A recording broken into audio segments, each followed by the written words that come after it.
last time you'll have to use it before we switch to Windows 10. We think. Oh, yeah. Replay's right here. Right here. This little thing right here. Yeah, we get the big one for us. Yeah. Use it if you want to. Do we talk? Yeah. You'll do. Someone else Yep. up there? Okay. He'll run through the angles we have tonight. He'll tell you. His name's Marcus. How do I talk to him? It's on. Marcus. Hey, how many angles do we have? And then what version? Where are they at?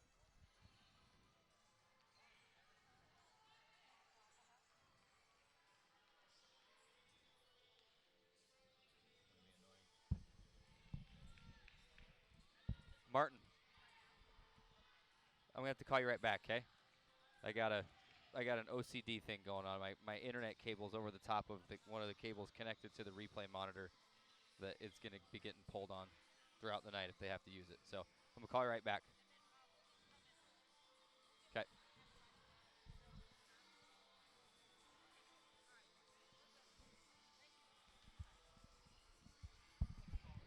All right.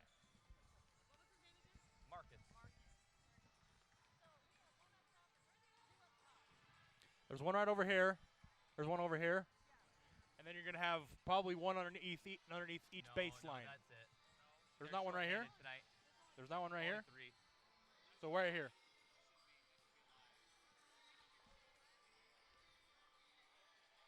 Is that what he told you? They don't have. Oh, gotcha. Hey, is the baseline cam included in the replay? Okay, he's right. Okay. Yep, you're right. Yeah, that one's just live. No replay. No replay on that one. It's just not it. They only have so many inputs to the replay machine in advance. The clock. Yeah, they can overlay the clock. Yep. Yep, there it is. If you want to look there, if you want to look at the overlay, that's what it'll. So when you want to see time, they'll just pop that in there. Yep. Yes. That's the game clock. That's not live. No, that's just an old. It's just. No, that's just a replay. That's just their showing you. mocking as if they're doing a replay. Yeah. Yep.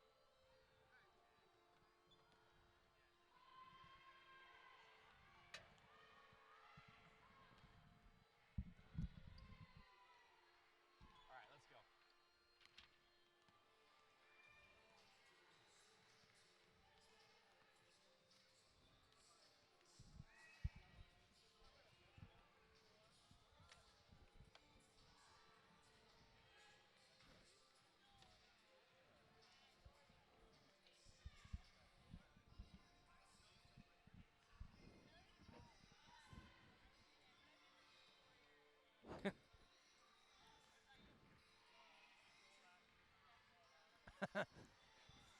All right, well. Apparently apparently Martin decided to leave.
And welcome inside the Burns Arena as the Dixie State Trailblazers women's basketball team continues on in its RMAC schedule. Second weekend of RMAC play after just a single game last weekend against Westminster. A heartbreaker, a game they felt like they could and probably should have won here at home. Always want to protect the home court, so they're ready to get back at it tonight and try to get back in the win column and get their first RMAC home victory. They're 4-1 overall at home this season, but have not won at home during RMAC play yet. And the opponent tonight, the Hard Rockers of South Dakota Mines, coming to us from Rapid City, South Dakota. It is the South Dakota weekend as the Hard Rockers are here tonight, and then Black Hills State from Spearfish, South Dakota, is in tomorrow night, making their first trip to the Burns Arena ever in basketball. And South Dakota Mines doing the same thing tonight. And good evening, everybody. I'm Carrick Segman. We welcome you inside tonight's broadcast once again. We bring in a broadcast partner, Drayson Ball. You know us well.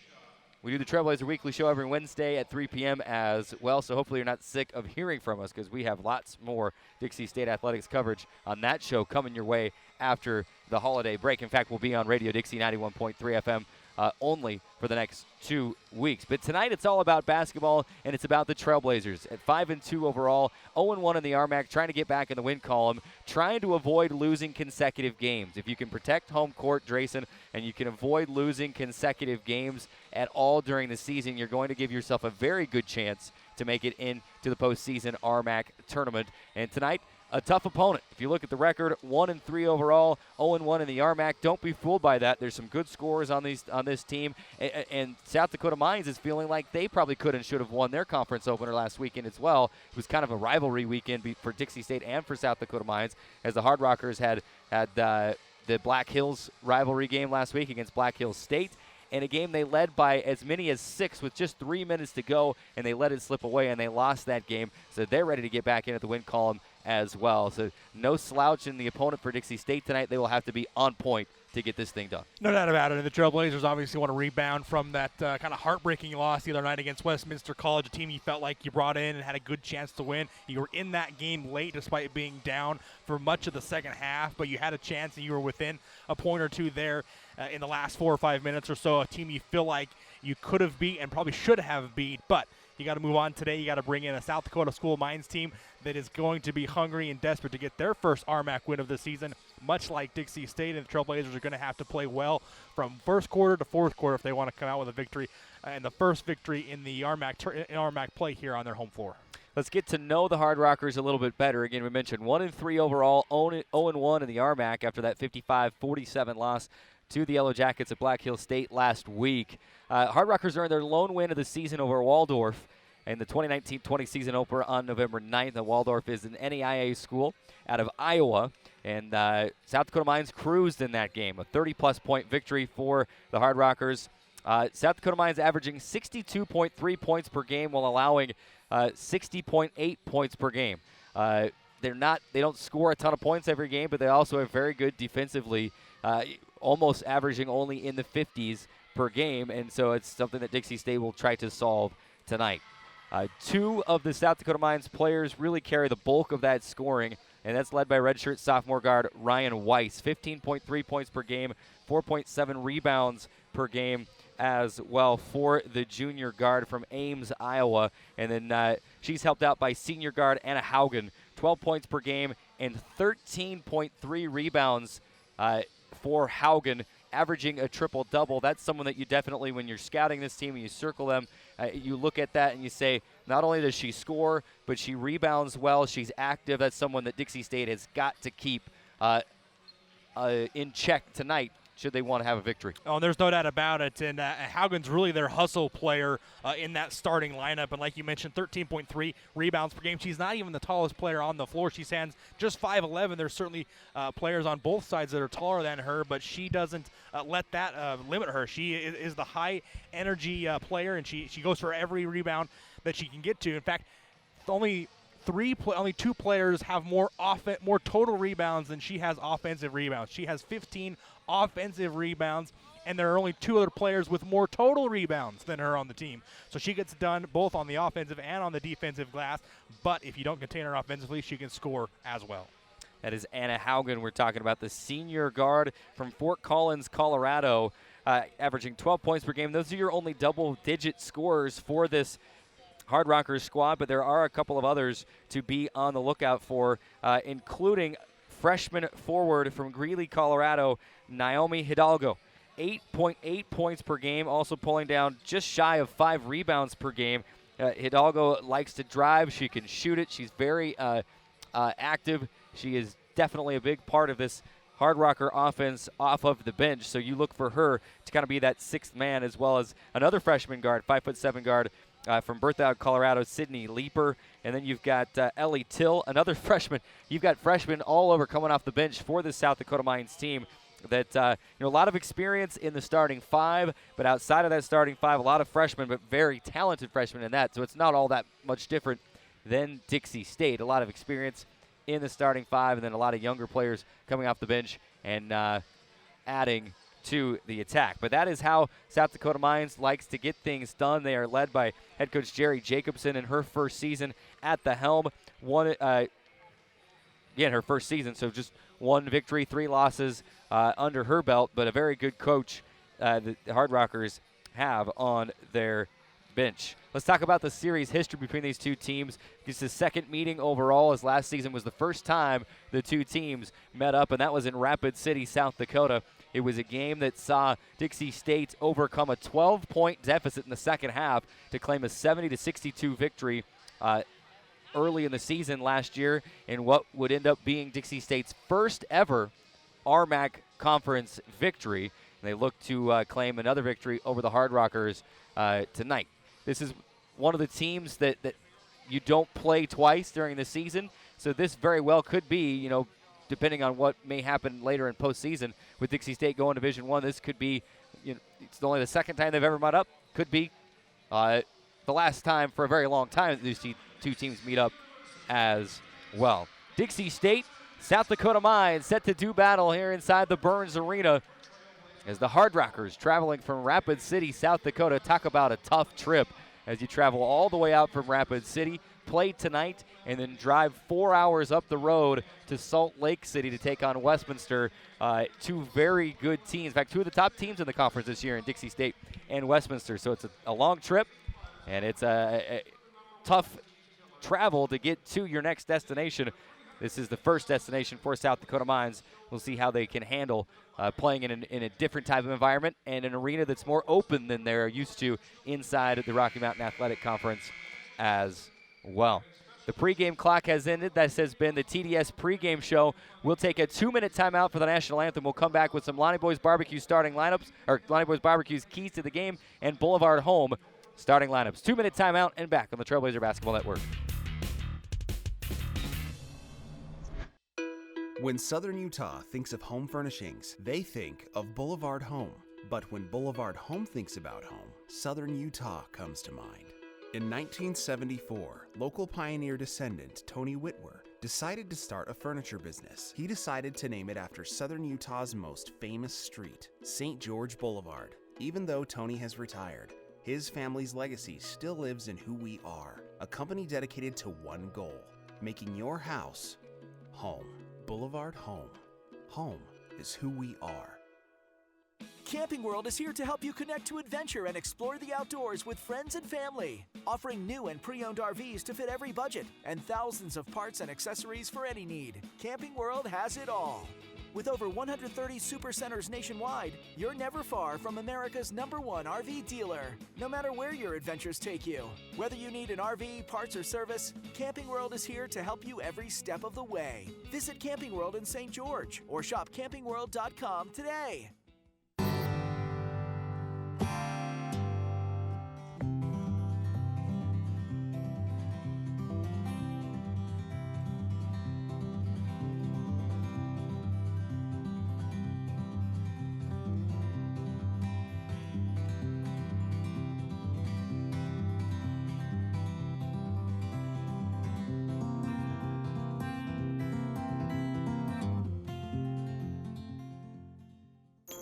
For Grumps, the holidays can feel like the dumps. Doesn't all this good cheer He asked. just hurt your ears? But from time to time, something changes their I mind. feel sad. She said, You can feel cheer instead. You might be right. So he got the card in a tree, and his cheer grew by 3. Welcome back Get inside the your Burns Mountain Arena America rewards courtside. card today for 3 times the cheer this holiday.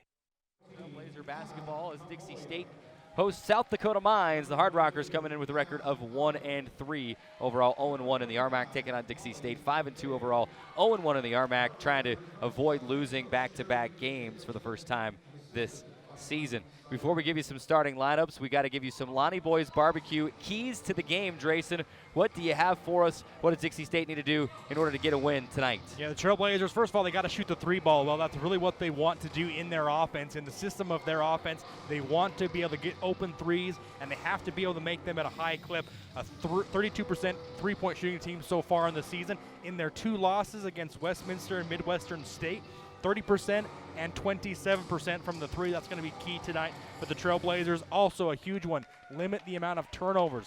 Trailblazers averaging just over 14 turnovers per game, and they've had 3 occasions where they've had what I call a monster number in turnovers. 22 versus Northwest Nazarene, 24 versus Midwestern State in a loss, and 17 the other night against Westminster. That's way too many turnovers. You have to be able to limit the turnovers. Think back, they had 6 turnovers against St. Martin's in a win and 5 against Life Pacific in a win. You've got to be able to take control of the ball and be careful with it and really value the possession. If you give this team extra possessions, that's where they're going to come back and bite you. So shooting threes, got to have a high shooting percentage today, and then you got to take care of the ball and limit your turnovers. Those are your Lonnie Boys Barbecue keys to the game. Now I'm hungry. We haven't started the game, and I'm thinking about Lonnie Boys. Of course, we saw that ad on the TV side as well during the break, and now I got to go out to Hurricane sometime this weekend and grab some Lonnie Boys Barbecue. Time now for your Boulevard Home starting lineups. As you see on the TV and internet side, the Dixie State starters being introduced. We'll start with a visiting squad, the Hard Rockers, led by head coach Jerry Jacobson.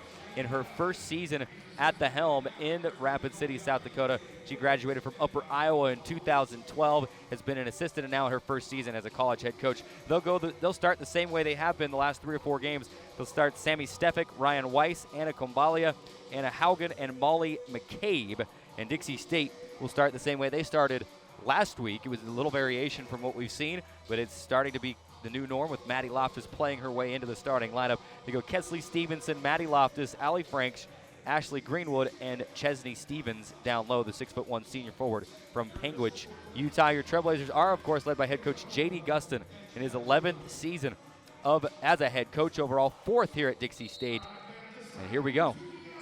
The ball is up, and it is tapped back by Stevens, and Allie Franks will win the rebound battle after the tap, and Dixie State will have the first possession. Greenwood to the right elbow. Kicks it back out. Franks, pump fake. Gets her defender off her feet. She'll drive inside. Jumper from the left. Rebound, South Dakota Mines. Yeah, just a little floater there from Allie Franks. Would have loved to see her get her feet set as that Maddie Loftus gets a steal on the other end. Loftus with the steal. Trying to throw it ahead to Greenwood and nearly turned it right back over, but it went off of Greenwood and then off of Kombalia and out of bounds, and Dixie State will get it back. But a good job on the previous possession by Allie Franks to give that little pump fake at the top of the key. They know that she's going to want to shoot. If they give that little pump fake and you see your defender get off the ground, make sure you drive it to the hole. And that's Kombalia. My bad. I said that wrong twice. You got to correct me on those things, Drayson. 9:25 to go. Dixie State with possession. Stevenson looking inside to Stevens. She'll catch, spin to the right, off the window and in with contact. A great pass from Stevens to Stevenson, and Dixie State on the board. And just a beautiful move by Chesney Stevens. She got her defender way low in the paint, and you can't let Chesney Stevenson get that low. She's right there in the restricted area. An easy catch, turns over her left shoulder and lays it up and in through contact. And a good up and down for Chesney Stevens. Stevens will make the free throw. Free throw is brought to you by Vintage at Canyonlands. Throughout the 2019-20 season, Dixie State a 3-0 lead. They get the conventional three-point play. Here's Haugen for the Hard Rockers, setting it up, giving to McCabe, free throw line jumper, rims out, rebound to Stevens, handoff to Greenwood. Trailblazers a 3-0 lead, 8:55 to go, first quarter. Trying to get back in the win column after dropping a heartbreaker last week to Westminster. Greenwood passing left side to Stevens, and it's intercepted, taken away by Kombalia. Pass ahead to Weiss, and Weiss will lay it up and in for 2. Turnovers kind of hurting Dixie State early in this one. It's a 3-2 Dixie State lead. Yeah, and Kombalia just got her left hand in the passing lane there on the pass intended for Kesley Stevenson, and she was able to take it coast to coast and dish it off to Weiss with the easy 2. Trailblazers a 3-2 lead. Ball is loose again. Greenwood will pick it up. Left elbow. Drives inside. And is stripped away by Kambalia. And off of Greenwood and out of bounds. So another turnover on back-to-back possessions. And Kambalia's got great hands. They're able to dig that one out from Ashley Greenwood as she was trying to get to the lane. Hard Rockers with possession. Weiss will swing it around left side. McCabe. McCabe back to Weiss, right wing, guarded by Stevenson. Lob into Haugen. Stopped by Stevens. Pass over to McCabe. Layup as the shot clock expired. No offensive rebound. Weiss, the putback is good. And South Dakota Mines has its first lead of the game, 4-3. 7:45 remaining first quarter. Ryan Weiss scoring all 4 points for the Hard Rockers so far. They got to be able to contain her. That one she gets the deuce off the offensive rebound. Dixie State will set up the offense. Franks looking into Stevens. Had her and then missed her. Had her for just a minute. Didn't get the pass in soon enough. By the time she threw it in, Stevens had adjusted. And then Franks threw it out of bounds. 3 consecutive possessions with a turnover for Dixie State. 7:25 remaining first quarter. McCabe, 3-point land straight away. Dribble handoff Stefik to the free throw line. Kicking it back left, McCabe, baseline left side. Now Haugen. Inside Weiss. Can't get the layup to go. Dixie State the rebound. A good contest by Allie Franks after she was beat. She did a good job of recovering and to get a left hand in the face of Weiss to contest that jumper. 7 minutes remaining. First quarter, Dixie State trailing 4-3. Greenwood to Stevens. They'll whip it around. Allie Franks will jump a 3. Left wing. Couldn't get it to go. Long rebound chased down by Molly McCabe. Good ball movement on that possession by the Dixie State, but nothing to show for it as Allie Franks just a little bit too strong on the three-pointer. 6:40 remaining first quarter. Dixie State trailing 4-3. Trailblazers 1 for 3 from the field so far, but 3 turnovers has been the story for the Trailblazers. McCabe inside will kick to Haugen. Baseline right side. Back to McCabe. Center of the paint. 10-foot jumper rims out. Rebound Chesney Stevens. Chesney Stevens is going to be big on the boards today if they're going to want to keep McCabe and Haugen off the offensive glass. Stevens to Stevenson. They'll drop it inside Greenwood, working on Weiss. High off the window, no, couldn't get it to go. Rebound to Haugen. That worked a couple of times last week when Greenwood was working on Mariah Martine in the paint of Westminster. Did not work that time around. Here come the Hard Rockers. 15 seconds remaining on the shot clock. They'll bounce it down to Haugen, spinning to the right, and the layup is good, off the window and in. South Dakota Mines a 6-3 lead. With 5:35 remaining. Stevenson. Ashley Greenwood left corner. Greenwood puts the ball on the floor. Top of the key, Maddie Loftus. Swing it back to Kesley Stevenson. Stevenson. Drive mid-post left side, kills the dribble, got to find somebody. Bouncing it inside Loftus, and his tip nearly taken away. Kick it out Stevenson for 3 as the shot clock expires. It's short, and Haugen cleaning up on the rebounds. Pulls down her 3rd rebound of the game, and here comes South Dakota Mines. McCabe kicking it top of the key. It's Haugen to Stefik. Stefik has it knocked out of her hand. She regains right corner, 10 to shoot. Haugen. Kambalia. Crossing over, tip taken away by Ashley Greenwood. Here comes Ashley in transition. Has help, won't use it. Instead lays it up with the left and misses it. It's short, and Haugen the rebound. You're going to hear that phrase a lot tonight, Haugen with the rebound. Yeah, she does all over the board, 13 rebounds a game, averaging a double-double. They got to be able to keep her off the offensive glass, the priority, but they also got to try to keep her off the defensive glass as well. McCabe. Top of the key, Ryan Weiss. Crossing over to the right. Shot clock under 10, down to 7.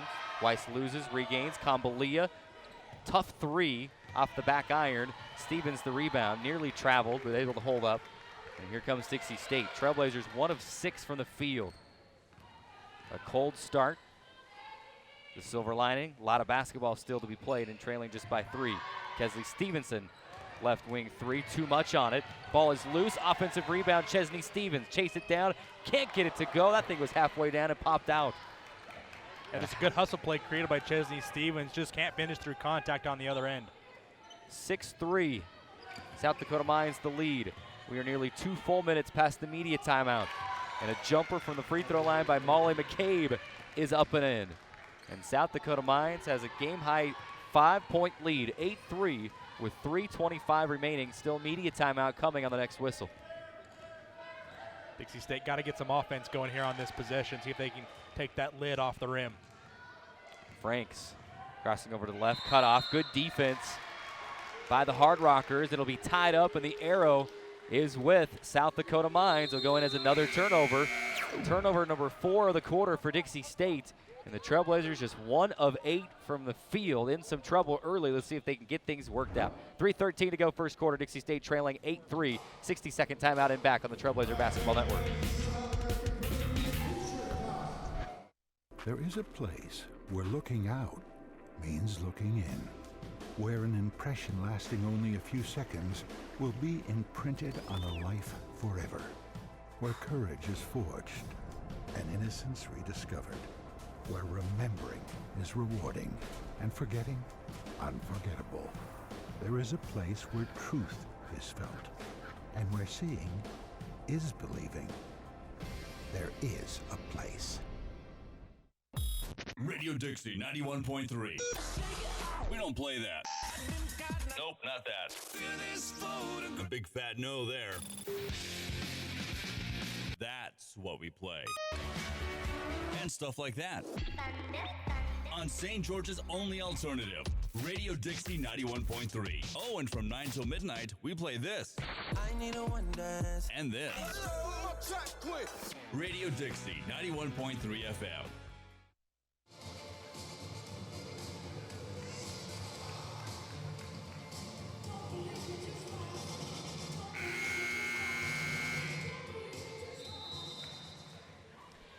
Welcome back inside the Burns Arena. Dixie State trailing at 8-3 and shooting just 12% from the field with 4 turnovers, and the Hard Rockers with possession. An opportunity to add to the lead here. Hard Rockers, a very good defensive-minded team, but they're getting it done offensively as well. Try to pass it inside, and Dixie State forces a turnover. Give the Hard Rockers a taste of their own medicine. Lineup changes for the Hard Rockers. We'll try to get those to you as we can. Stevens to Emily Isaacson. She just checked in for the Trailblazers, as well as London Pavlica. On the floor for Dixie State, Greenwood, Stevens, Stevenson, Pavlica, and Isaacson. Stevenson, one dribble, free throw line jumper off the right side. Offensive rebound, Pavlica. Kick it back to Stevenson, leave it with Greenwood. She'll try a 3 straight away. Bang! And that is through for a Mountain America Credit Union 3-pointer for Ashley Greenwood, and that's exactly what Dixie State needed. Yeah, but all created by the offensive rebound by London Pavlica, and that's what she's designed to do. She's designed to insert into the game and bring that rebounding and that just playmaking ability. And it's Hidalgo. To try a 3 on the other end, misses. Dixie State the rebound. It's Greenwood. She has it stripped away. And it's stolen away by Sammy Stefik, and then Greenwood diving in, trying to get the ball back. Will foul Stefik, pick up her first foul of the game. Kind of a silly foul there by Ashley Greenwood. Let's go back to the previous play, though, as Ashley Greenwood hits that 3. A big 3-pointer for Ashley Greenwood. Hasn't had a great success from outside or, in the mid-range game or outside game so far this season, and she needed those 3 points. Just a 22% three-point shooter on the season, but that one was deep, well beyond the three-point line there, but a good start for Ashley Greenwood in the scoring column. Brianna Gillen will check in for Greenwood as Greenwood gets a breather with 1:54 to go first quarter. Hidalgo inside, missed it. And Dixie State the rebound. Pavlica with it, running the point. And great defense on that possession by Chesney Stevens without fouling. Stood tall in the middle of that paint. Stevens, hand out to Loftus. Back to Stevens. She's post player, but she can shoot it. Too strong from the outside, and the rebound will go to Francesca Facchini. But a good find by Maddie Loftus to get Chesney Stevens an open three-pointer. From our angle, it looks good, but the penetration from Loftus created an open three-pointer. Hidalgo can't get it to go. Brianna Gillen the rebound. Excuse me, that's Isaacson, and hand off to Gillen. And here comes Gillen across the timeline from left to right. To the left, Emily Isaacson, 3. Yes, another Mountain America three-pointer, and Dixie State is back up on top 9-8 with 1 minute to go in the first quarter. After a 1-for-8 start, Trailblazers have made 2 of their previous 3 3-pointers. A good sign for them out of the media timeout. Hard Rockers with 18 to shoot, 48 on the game clock. Here's Johnstone backing in on Isaacson, fading away, too strong. Offensive rebound, Hidalgo. And she's fouled on the putback. And she'll have free throws. And that's going to go, did they say 1 or 21? They said 1, London Pavlica. And we're both in the area. And Pavlica will pick up her first. First free throw on the way, and no good from Hidalgo. One more, short, missed them both. And Gillen the rebound. Dixie State 37 on the game clock, 27 on the shot. Gillen D-logo straight away, about 35 feet from the bucket. Now inching your way forward, 3-point land straight away. Driving to the left, kills the dribble, mid-post left side, passes to the right, Pavlica, spot up 3, in and out. And a rebound to Michaela Shackley and the Hard Rockers. Shot clock off. South Dakota Mines can play for 1 here with a 9-8 Dixie State lead. Hidalgo will jump it in the paint and score it. 5 seconds remaining. Inbound pass to Gillen with 3, with 2. Will jump a deep 3 straight away, and it's off the left side and a little bit short. South Dakota Mines leads it, but it's not as bad as it was. Dixie State fights back into it, trailing by just 1 in an overall low-scoring first quarter. Dixie State trailing 10-9 after 10 minutes of basketball. We'll take a 60-second timeout and come back on the Trailblazer Basketball Network. Radio Dixie 91.3. Young the Giant, something to believe in. John, what song do you want to hear? Next, Miss Calendris. You'll be on the SWAT team, the SWAT team. It's a fantastic situation. I should talk to you. I was going to talk to you last time.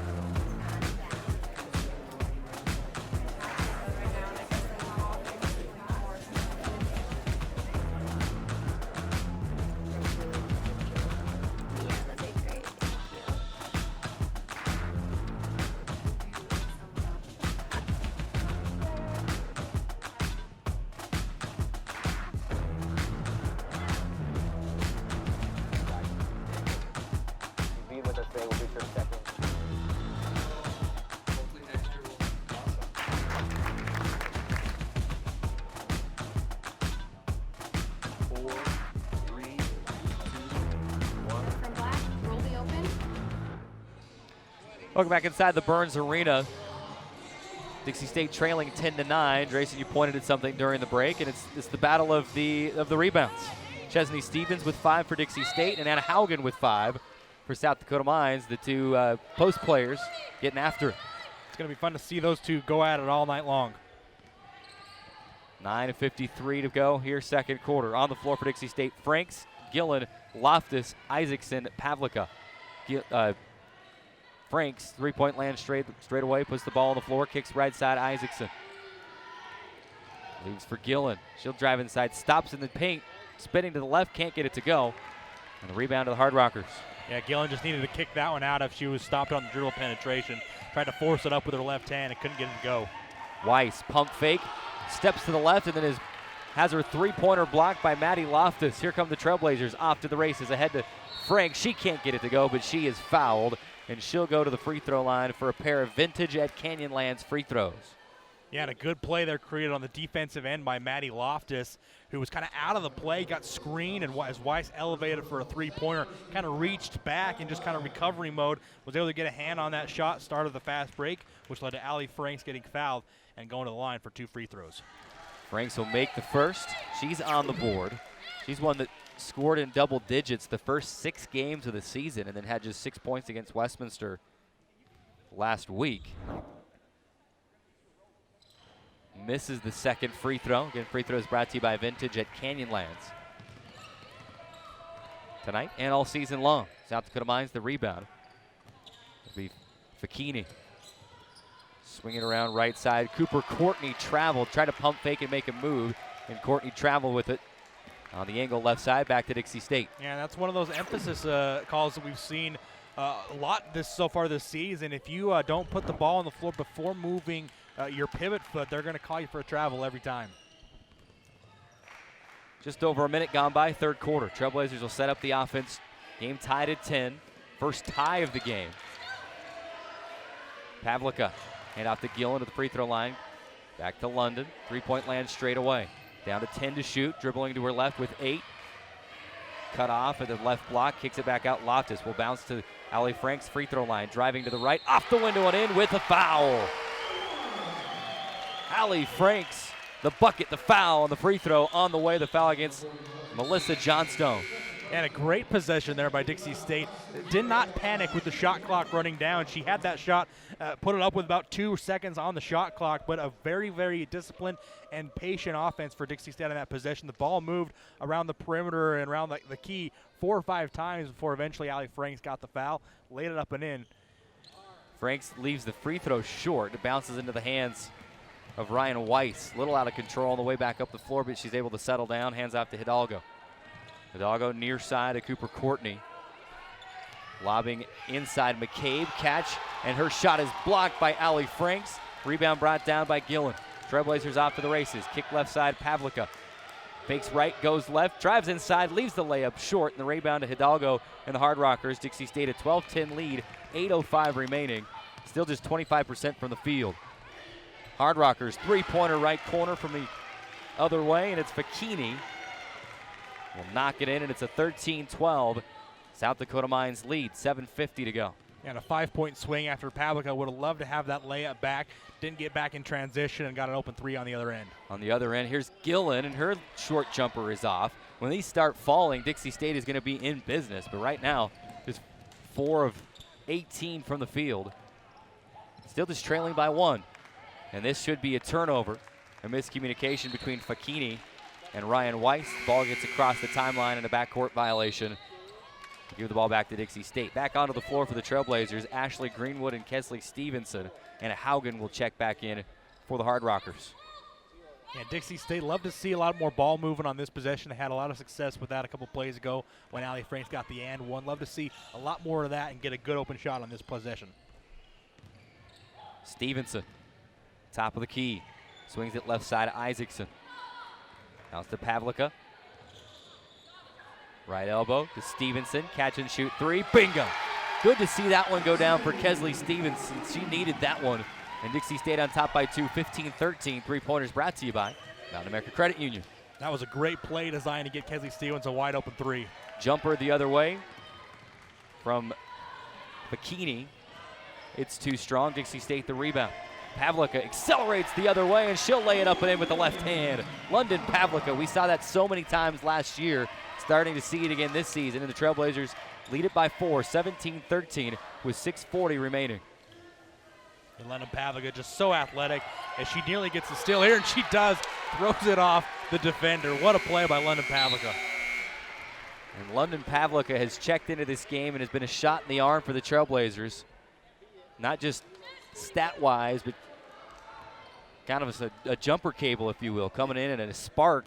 Yeah, and for this Trailblazer. She does so much for this team. She can score, she can rebound, she is a great passer, she's good off the dribble, she can find the open player. She does everything well for Dixie State. Chesney Stevens called for a travel at the top of the key. Seeing that call, as you mentioned earlier in the broadcast, a lot this season as they crack down on the step before the dribble. Didn't see a whole lot in that replay, but referee called it, and we play on. 17-13. Trailblazers a 4-point lead. Are back up above 30% from the field at 6 of 20. 12 to shoot. Stevens going to get a steal. Tipping away a pass inside. Handoff to Pavlica. Coach Gustin urging Pavlica to push the ball up the floor. Handoff Greenwood right back to Pavlica. On the angle left side, 20 to shoot. Fakes right, goes left, kicks it back to the right side. Isaacson catch and shoot. 3 right wing, and it is in.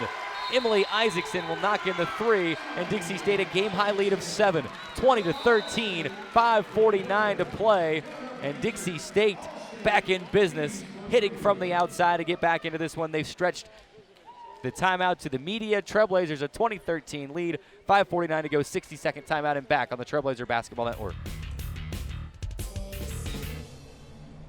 I got you right where I want you. I make this one, it's over. I win. No pressure. Bring it.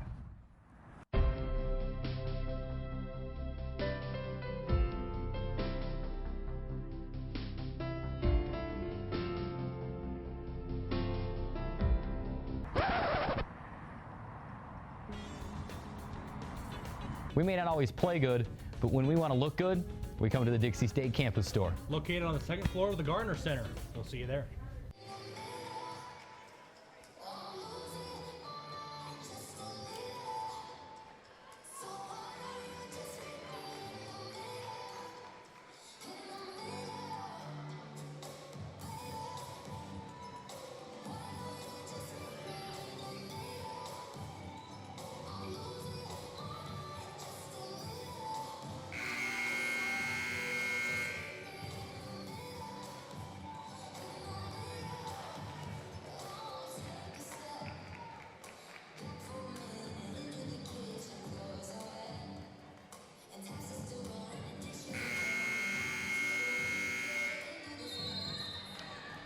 Welcome back inside the Burns Arena. Dixie State starting to heat up.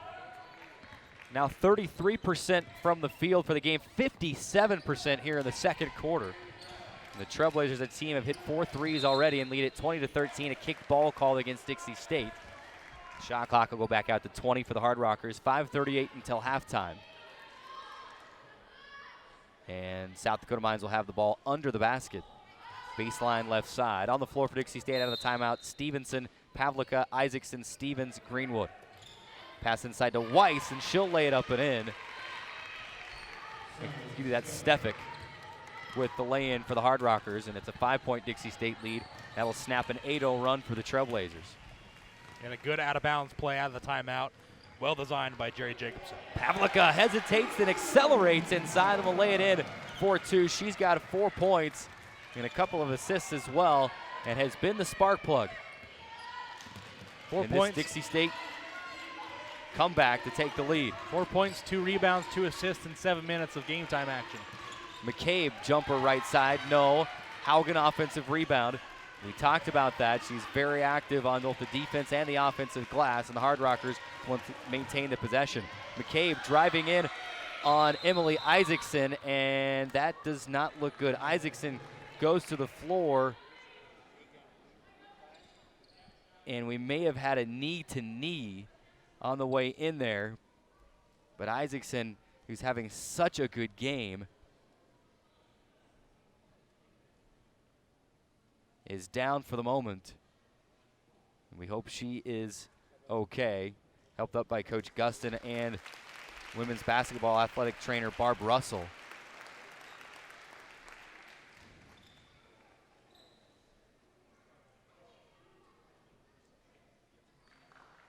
And she'll be helped to the training room. And all thoughts are with Emily Isaacson at this point. Allie Franks will check in for Isaacson. Hope that she is okay. So far, Isaacson tonight with 6 points, making both of her 3-point attempts, an assist as well, and a rebound. Trailblazers with possession, 22-17 lead for the Trailblazers, 4:35 remaining. Franks loses, regains, will swing it to Greenwood. Greenwood to the free throw line. Stops, bounces back out. Kesley Stevenson, catch and shoot 3 straight away off the right side. Rebound Haugen. And the Hard Rockers. Ambalia to the left side. Haugen loses, regains. Dixie State bench asking for a travel. Not going to get it. Haugen holds. 3-point land straight away. 12 to shoot. Haugen looking inside. Trying to find Weiss. Couldn't get it to her. Instead to Kambalia. Kambalia will bounce to McCabe. She's fouled and missed the short jumper. And she'll go to the line for a pair of free throws. And a good bounce pass there by Anna Kambalia. The 5'5" sophomore out of Barcelona, Spain. Just kind of on a little dribble penetration and was able to find a bounce pass to McCabe, who went up for it. Had a point-blank 3-foot jumper, but was fouled and make her earn it at the free throw line. McCabe will make the first free throw. She's got 3. A 50% free throw shooter coming into this game. Makes the first, second one on the way and rims out. Chesney Stevens the rebound for Dixie State. At 22-18, Dixie State lead, 3:50 remaining until the halftime break. Greenwood will set it up. 3-point land straight away. Bounces high post. Chesney Stevens to the left side. Pavlica gets into the paint and misses the short lay-in. And the rebound to South Dakota Mines. Another good move by Pavlica to get an open layup. Weiss for three, right wing. Misses, it's short. Just grazes the net. Dixie State the rebound. Here's Greenwood. Across the timeline, swinging to Pavlica. They leave her open. Jumps a three, left corner, and it is short.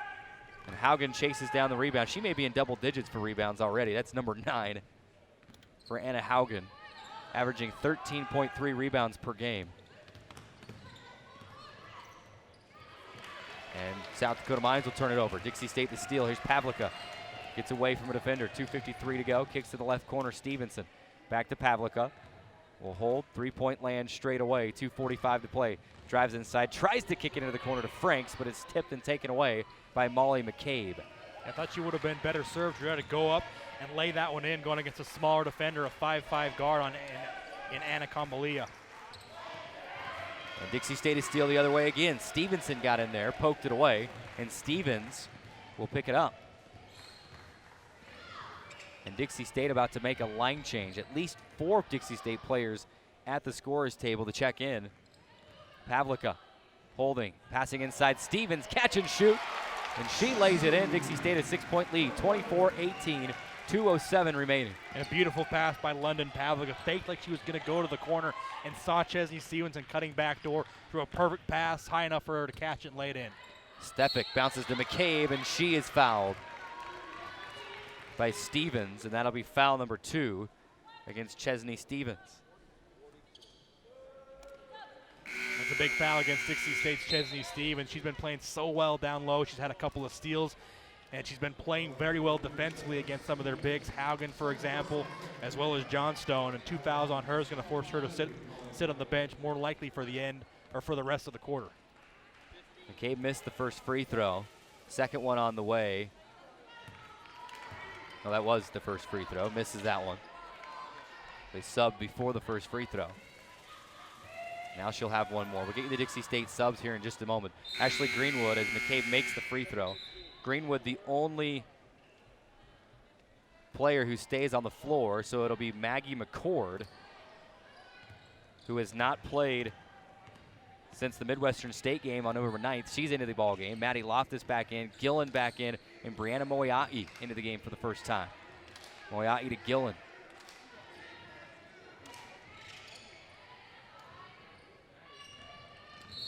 To McCord, and a whistle. A foul called against Haugen. That'll be team foul number 3. And the Trailblazers will have it with 20 seconds on the shot clock, 1:37 on the game clock.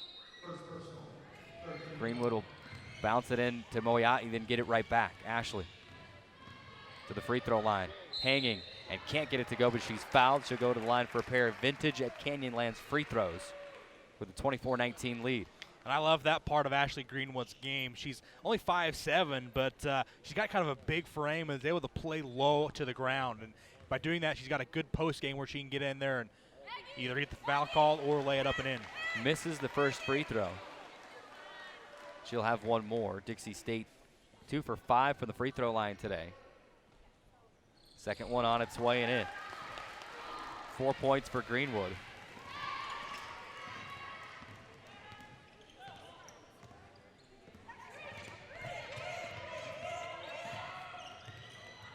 And a bounce inside and stolen away.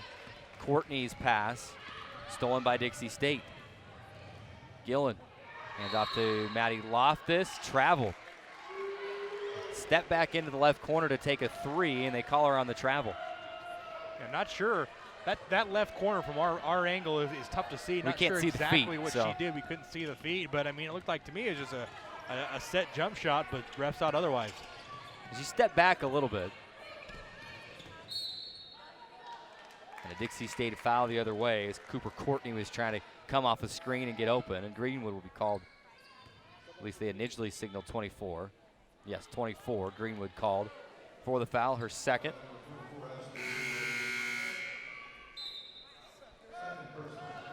Greenwood's got to be careful now. It doesn't.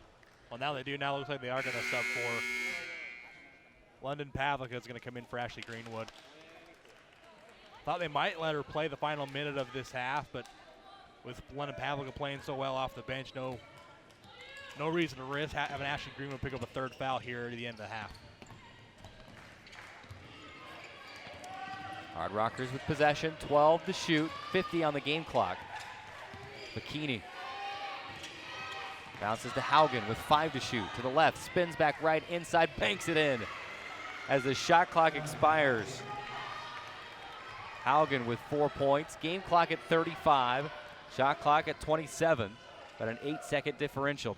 Moyai outside to Gillen now, 3-point land straight away, crossing over left, gets to the bucket, hangs, hits. Little pump fake on the way inside and lays it in. And a nice move by Brianna Gillen to avoid the would-be shot blocker, kind of pull that ball down, almost a double pump, and laid it up and in.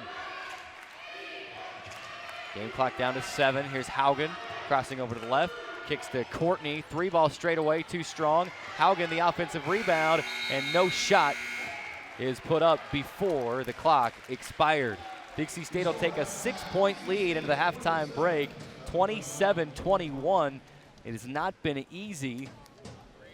And South Dakota Mines, a very defensive-minded team, has made Dixie State work for every point that it has scored, but the Trailblazers able to overcome a slow start and take a 6-point lead into the break. Yeah, the Trailblazers rebounded nicely. It was a 1-for-8 start, and then they hit a couple of threes, and that really got them going.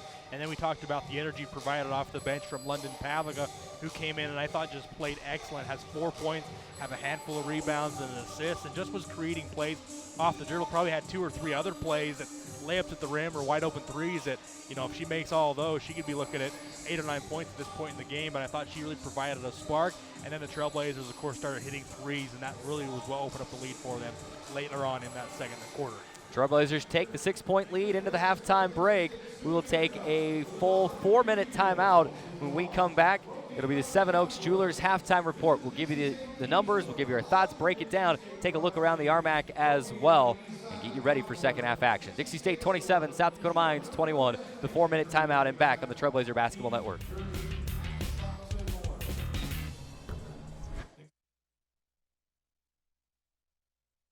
You know, we may have started out small, but we were great. Families and fans rallied behind their team. The community cared, and everyone showed up to cheer.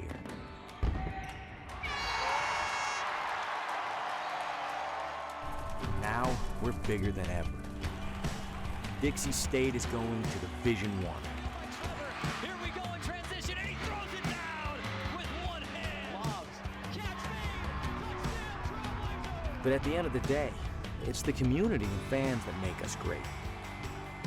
Whether you give $5 or $1,000, every dollar, every seat in the stands, every one of you can help blaze our trail to Division I athletics, because this is our team.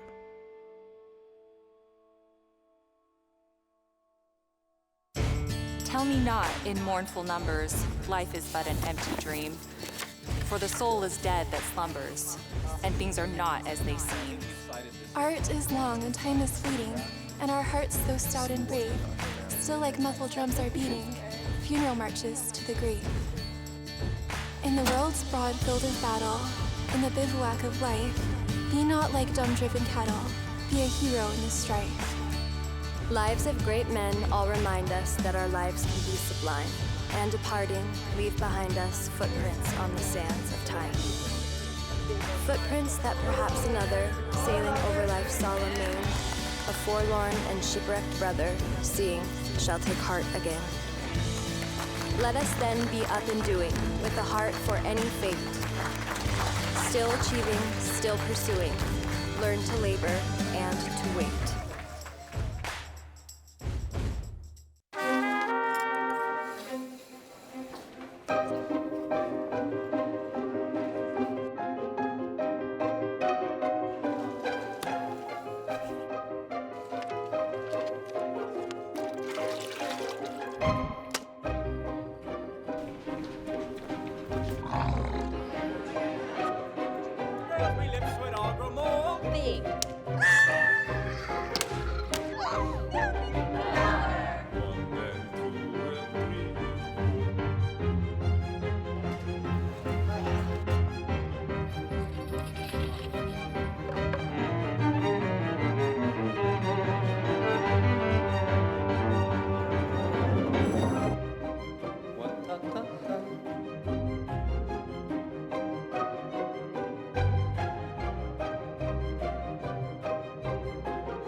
Welcome inside the Seven Oaks Jewelers halftime report as Dixie State leading 27-21 over the Hard Rockers of South Dakota Mines here in Rocky Mountain Athletic Conference action. For you football fans, Pac-12 championship game just about underway in Santa Clara, California.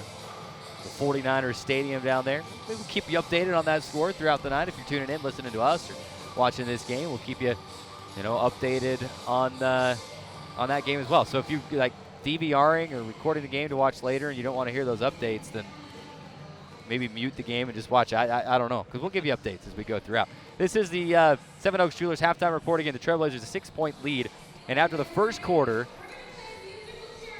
it was in question as to how this Dixie State Trailblazers team would be able to play throughout the night. A slow start. It was like a lid was on the bucket, and you knew it would come off eventually, and it came off in the second quarter. Trailblazers shot just 21%. In fact, were below 20% for most of the first quarter, made their last few shots of the first quarter, and then 53% from the field in the second quarter.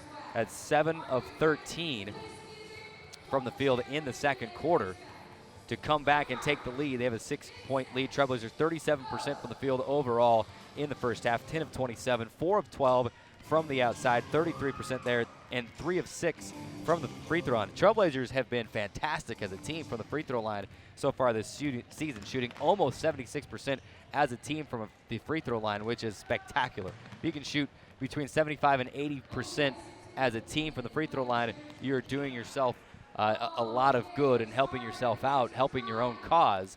But Trailblazers have cooled off a little bit from the free throw line tonight. We'll see if they can improve that throughout the night. As a team, Dixie State, led by Emily Isaacson with 6 points on 2 of 2 shooting. Both of those were three-point shots. She's got a rebound as well in 8 minutes of play. We did see her exit with an injury late in the first half, late in the second quarter. We hope she is okay, and we'll keep an eye on that situation as we go on throughout the night. Chesney Stevens has 6 points, 5 rebounds, 2 steals in 15 minutes of play.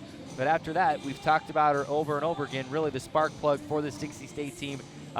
Toward the end of the first quarter and into the second quarter, Coach Gustin said, I've got to go to someone else. I need a spark, and it was London Pavlica.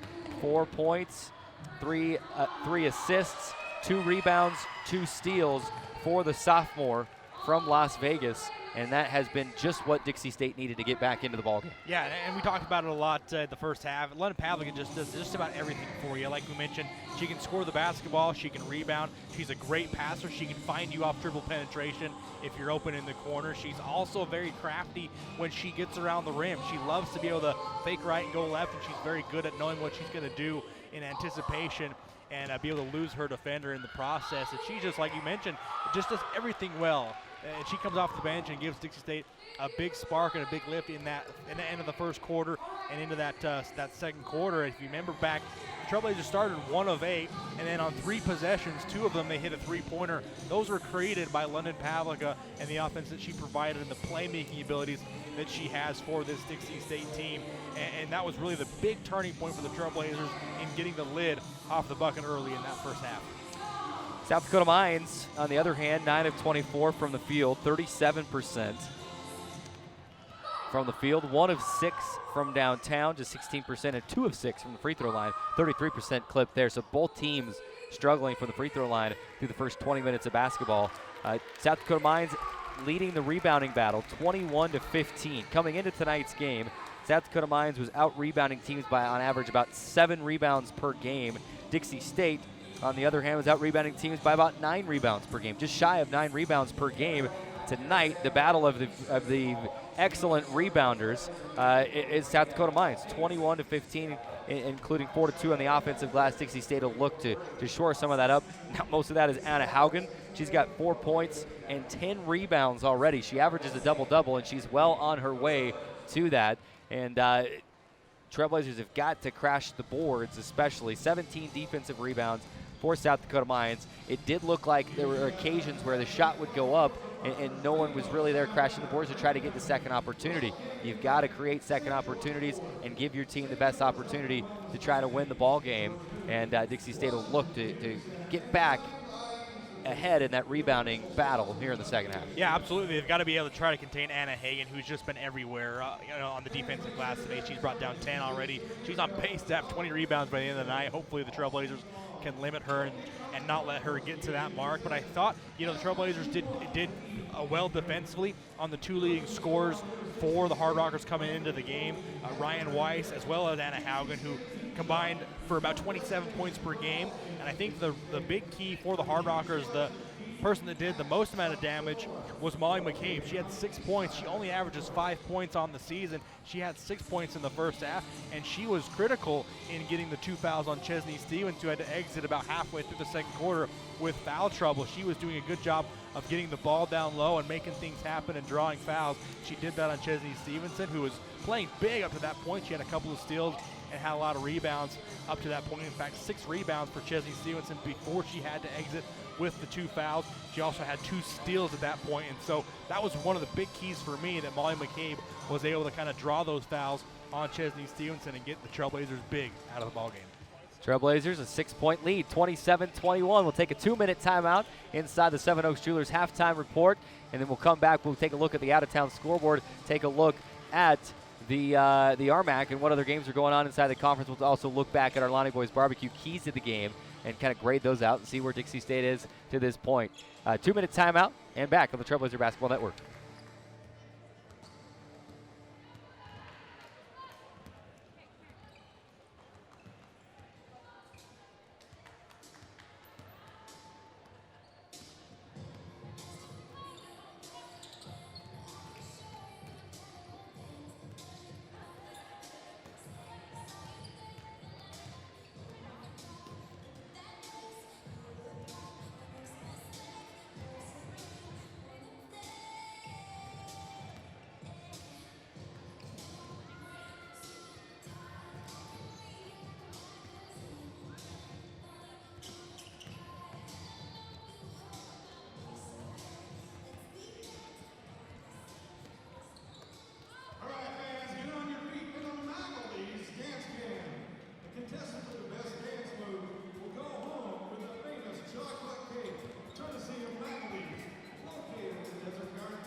Welcome back inside the Burns Arena. Carrick Segmiller, Drayson Ball with you as Dixie State a 27-21 lead.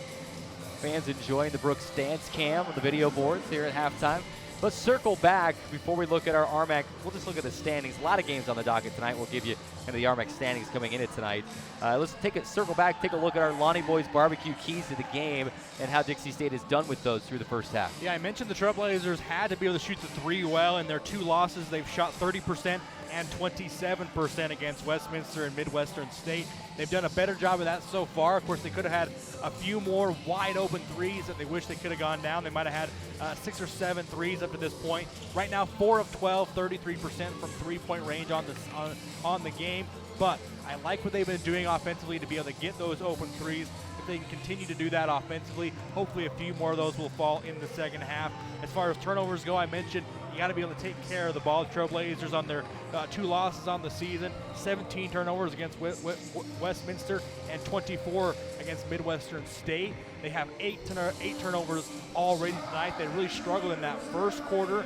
Turning the ball over was a little bit better in the second quarter, but they have to be able to turn that around. If they can maybe only have 4 or 5 more turnovers by the end of the game, I think that will be a pretty good recovery from that tough first half. That is circle back and a look at your Lonnie Boys Barbecue keys to the game. Quickly, we take a look at the RMAC standings. Only 4 teams had played a conference game coming in it tonight. That was Dixie State, Westminster, Black Hills State, and South Dakota Mines. Nobody else had played a conference game. Bunch of games on the docket tonight, so keep an eye out. You can go to rmacsports.org to check out the standings and the schedule, and we'll keep you updated in our weekly game notes as well. Both teams going back to the original starters as we begin the second half inside the Burns Arena. And those original starters for Dixie State is Kesley Stevenson, Maddie Loftus, Allie Franks, Ashley Greenwood, Chesney Stevens. For the Hard Rockers, Sammy Stefik, Ryan Weiss, Anna Kambalia, Anna Haugen, and Molly McCabe. Hard Rockers with the first possession. Stefik, they give her some space, and she'll take a 3 and make a 3 straight away. Cut the lead in half, 27-24. Dixie State with its first offensive possession. And Stefik, you'll let her shoot those threes, just 24% three-pointer. She shot the most threes of anyone on the team. They'll work it into Stevens. Gets good position on the right block, but couldn't get it to go. Rebound to South Dakota Mines. 9:20 remaining, third quarter. Just underway in the second half. Here on the Hard Rockers, Weiss will drop it to Haugen. The left elbow, fumbles, regains, misses a jumper in the paint, and Chesney Stevens the rebound.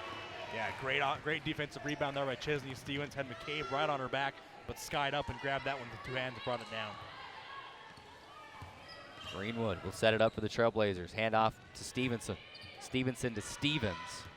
Will bounce inside Loftus, spinning to the left, couldn't get it to go off the glass. And the rebound to the Hard Rockers. And that one might have been blocked by Stefik there. May have just got a hand on that one to alter the shot trajectory of that one by Loftus, but a good move. Couldn't get it to go with the left hand. 8:40 remaining, third quarter. Dixie State a 3-point lead, 27-24. Here's Haugen leading in, and she'll get it to go. Kiss it off the window and in from the right side. And it's a 5-0 start for South Dakota Mines here in the third quarter.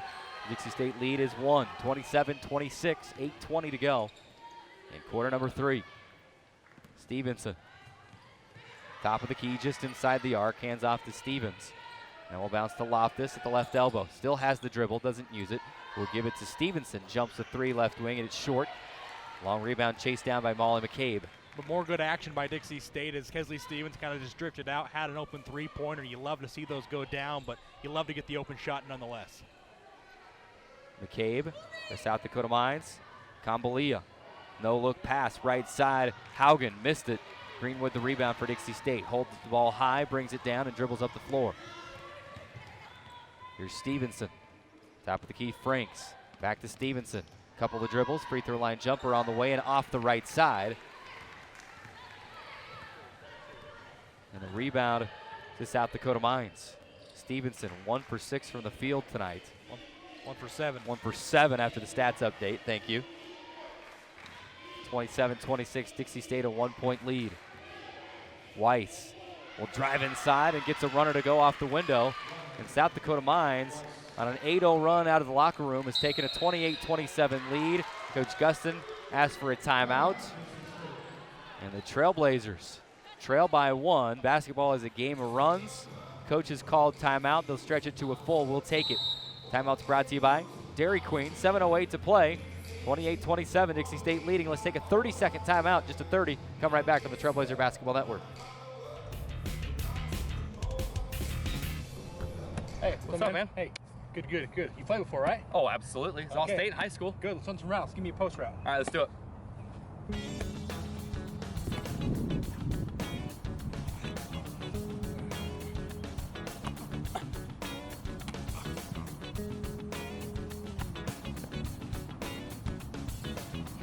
We may not always play good, but when we want to look good, we come to the Dixie State campus store. Located on the second floor of the Gardner Center. We'll see you there.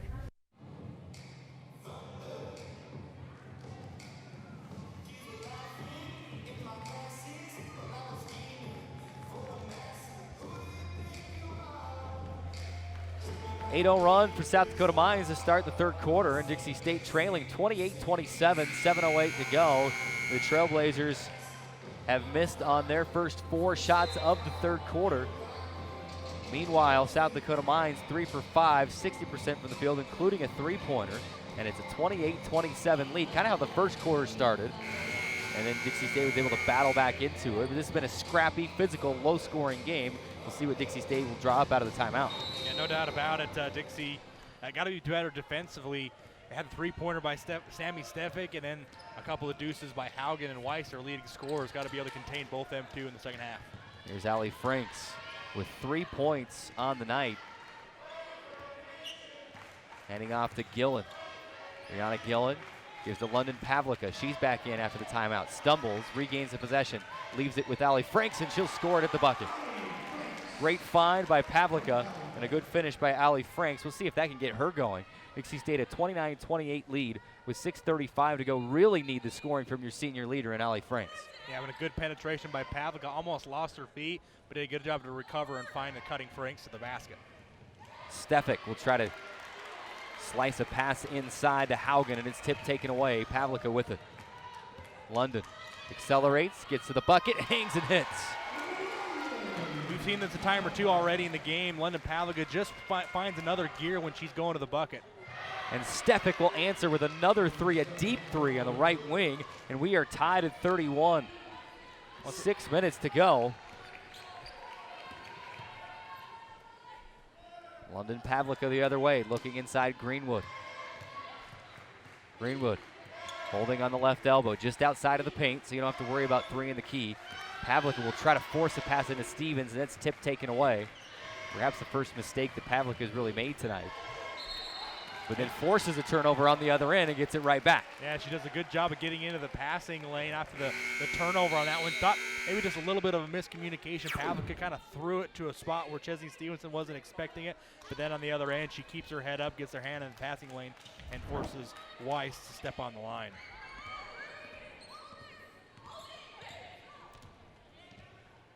.5:30 remaining. Dixie State tied with South Dakota Mines. Allie Franks' right elbow jumper is too strong. And the rebound to the Hard Rockers. And a tough night for a few of the Trailblazers. South Dakota Mines three the other way, no. And it's tipped right into the hands of Brianna Gillen. Pass ahead to Greenwood. Trailblazers can retake the lead here. Gillen, baseline left side, working inside. Can't get it to go as she was pressured by Kambalia. And Kambalia will pick up the foul. Greenwood will go to the free throw line. Free throws brought to you by Vintage at Canyonlands. Maggie McCord will check back in. She played a minute or two in the second quarter. Before that, had not played since early November, second game of the season at Midwestern State. Greenwood will miss the first free throw. McCord, freshman guard, 5'8", out of South Jordan, Utah. Played her high school ball at Bingham High School. Greenwood will make the second, but a lane violation will take it away. And I'm not sure if they said Greenwood stepped over the line or if it was someone lined up on the left side. Game still tied at 31 until Kambalia the other way. She'll hit in traffic with a foul and has a chance for the conventional three-point play. But first, the under 5 media timeout with 4:53 to go in the third. South Dakota Mines 33, Dixie State 31. 60-second timeout and back on the Trailblazer Basketball Network. All right, fans, it's time for Pizza Pie Cafe. Lucky seat of the game. One lucky family going home with a free buffet coupon from the Pizza Pie Cafe. All right, your lucky seat is section 104, row L, seat 9.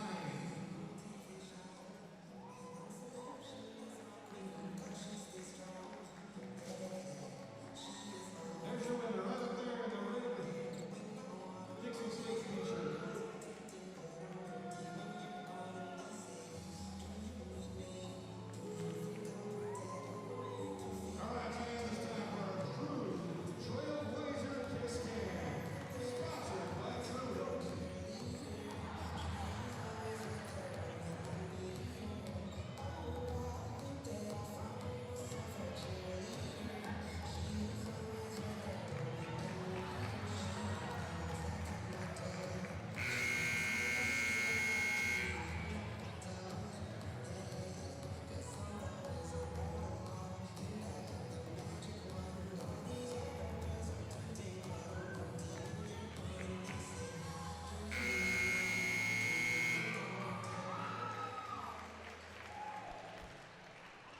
Welcome back inside the Burns Arena. The Trailblazers, a 33-31 deficit. Kamalia trying to make it 3, and she does. She knocks in the traditional three-point play, and it's a 34-31 lead. Welcome back on the radio side. The live report went a little bit long. And we are back. The only thing we missed is a made free throw by South Dakota Mines. Maggie McCord for Dixie State will hand off to Gillen. Gillen, top of the key, Greenwood. Pass gets away from her. She'll chase it down. Drives to the free throw line, leaves with Pavlica. Pavlica spinning to the left, floats, scores. London Pavlica. We'll just leave it at that. Yeah, nice. Say her name, London Pavlica. Nice, so good. Nice spin move and a floater there from about 14 feet away and gets that one to drop. Nothing but the bottom of the net. South Dakota Mines the other way, a bucket and a foul. Foul will go against Moiai. And it's Johnstone scoring in the paint with a foul. And Johnstone with 4. Trying to make it 5 with a free throw. Yeah, nice move there underneath the basket. Moiai just got a little bit too much of the body in there. Johnstone misses the free throw, and the long rebound is chased down by Michaela Johnson. Just checked in. 6'3" junior center out of Fort Worth, Texas. Hasn't played a ton of minutes, but when she has, they've been effective minutes so far for the Trailblazers. They go inside to Johnson and can't get it to go on her first attempt, trying to go up and over the top of Melissa Johnstone. A good matchup down there as well. Yeah. Johnstone stands 6 feet off the ground. Inside, McCabe the other way, and she'll lay it up and in. 38-33, South Dakota Mines by 5. 3:40 to go, third quarter. And Hard Rockers punched out of the halftime break. Trailblazers need to punch back at this point. Maggie McCord, right elbow jumper on the way and in. Maggie McCord, and if I'm not mistaken, that is her first collegiate bucket. Yeah, she gets it to go, and a big one at that. A good pure stroke, just turned around at the right junction, saw no one was going to guard her closely. She just floated that one up and in. Dixie State desperately needed some points. Johnstone for 3 the other way. No, rebounded Greenwood. Greenwood wants to push it. Slices into the lane, hangs. Nope, can't get it to go. And South Dakota Mines the rebound. Love the tempo, trying to be pushed here by the Trailblazers, but Greenwood can't get that one to go. Stefik, another 3 from the right wing. She nails it, and it's a 41-35 South Dakota Mines lead. And Stefik has, like I said, shot the most three-pointers of anyone on the team, but up to this point had not shot a great percentage. She was 8 of 33 coming into the game, today's game at 24%. She's hit 3 in a row. Breakout game for Stefik. Breaking out of a little shooting slump is what it sounds like. Gillen. But Dixie State trailing by 6 to Greenwood to answer. Right wing, it's short. Pavlica will tip it, but it goes into the hands of Molly McCabe. And the Trailblazers out of sorts offensively right now. 2:07 remaining. Pass inside, tipped, but it goes into the hands of Johnstone, and she's fouled by Johnson. You've got, in this game, you've got a Stevenson and a Stevens, and you have a Johnstone and a Johnston. And Johnson, excuse me. The eyes messing me up all over the place. Free throws coming for Melissa Johnstone, 50% free throw shooter. Chesney Stevens and Kesley Stevenson, speaking of those two, will both check back into the game at the same time for the Trailblazers. And Johnston, a 50% free throw shooter, missed coming the first into today's game and misses the first. A tough situation on the previous possession as Michaela Johnson was fronting Melissa Johnstone and was able to get a hand on it, but not able enough to tip it away and get the steal. Missed both free throws, and Allie Franks the rebound. She's got 5 tonight, averaging 14 points per game, but she's been quiet the last couple of games, including the exhibition, which does not count in the stats at Utah State on Monday. Franks whipping it inside to Stevens, and what a play. For a moment it looked like nobody was there, but Stevens caught the pass and laid it up and in. And a 3 the other way, it's Sammy Stefik. Her 4th three-pointer of the night, and she's got 14 and a 7-point South Dakota Mines lead, 44-37, 1:25 to play in the third. And 4 3-pointer in the quarter to boot. Allie Franks will get inside and lay it in. She's got 7. Been saying it all night long. Your senior leader has got to take over in this one. 44-39. Dixie State trailing by 5, and Johnstone travel. Just what the doctor ordered for Dixie State. With 1:09 remaining, you're looking at realistically probably this possession and maybe one more, depending on how quick South Dakota Mines goes and how quick Dixie State goes on this possession. Probably 2 possessions, including this possession, left in the third quarter for the Trailblazers. Certainly enough for a 2-for-1 now for Dixie State if they execute offensively. They'll go inside. Allie Franks working on Haugen. Puts the ball on the floor, floats it, and scores it. Allie Franks with back-to-back buckets, and it's exactly what you want to see if you're a Dixie State fan. She's got 9. Dixie State within 3. 48 seconds remaining in the third. 22 on the shot clock. Dixie State will get the ball back, barring an offensive rebound for the Hard Rockers. There's Kambalia, 3-point land straight away, comes off a screen, jumps a deep 2 right side and banks it in. Missed it badly, but banked it in. And that's when you know it's your night. 46-41, and a 5-point deficit for Dixie State. Shot clock is off. Trailblazers can play for one. Pavlika jumps a shot from the right elbow with 20 on the game clock, and that's not the shot you wanted. At least not at that point in the clock. You want to run the clock down and try to get the last shot, which is what the Hard Rockers will try to do now. Kambalia driving inside. Can't get the runner to go. It's tapped around. Pavlika the rebound, and she traveled. She had 2 seconds left. Was taking a couple steps to get the arm ready for a full court heave down the floor. Get off! Get off, middle! And now there's 1.2 seconds remaining for the Hard Rockers. We'll have it on the end line. Pass into Haugen, baseline left side jumper at the buzzer and missed. Just left. And it will be a 5-point South Dakota Mines lead as we go to the final quarter. South Dakota Mines 46, Dixie State 41. The Trailblazers will try to do the same thing they did in the second quarter, and that is come back from a deficit and outscore the Hard Rockers and try to get on the win column in RMAC play. 60-second timeout and back on the Trailblazer Basketball Network.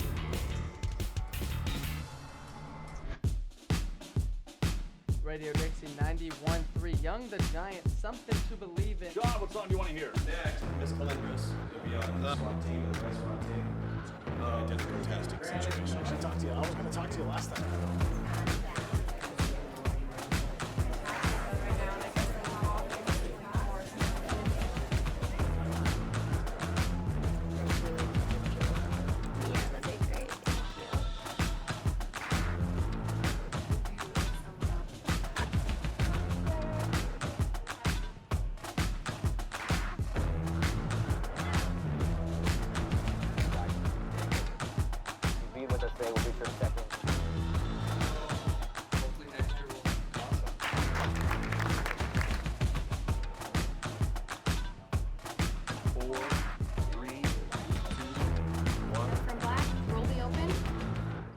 Welcome back inside the Burns Arena. Dixie State trailing 46-41.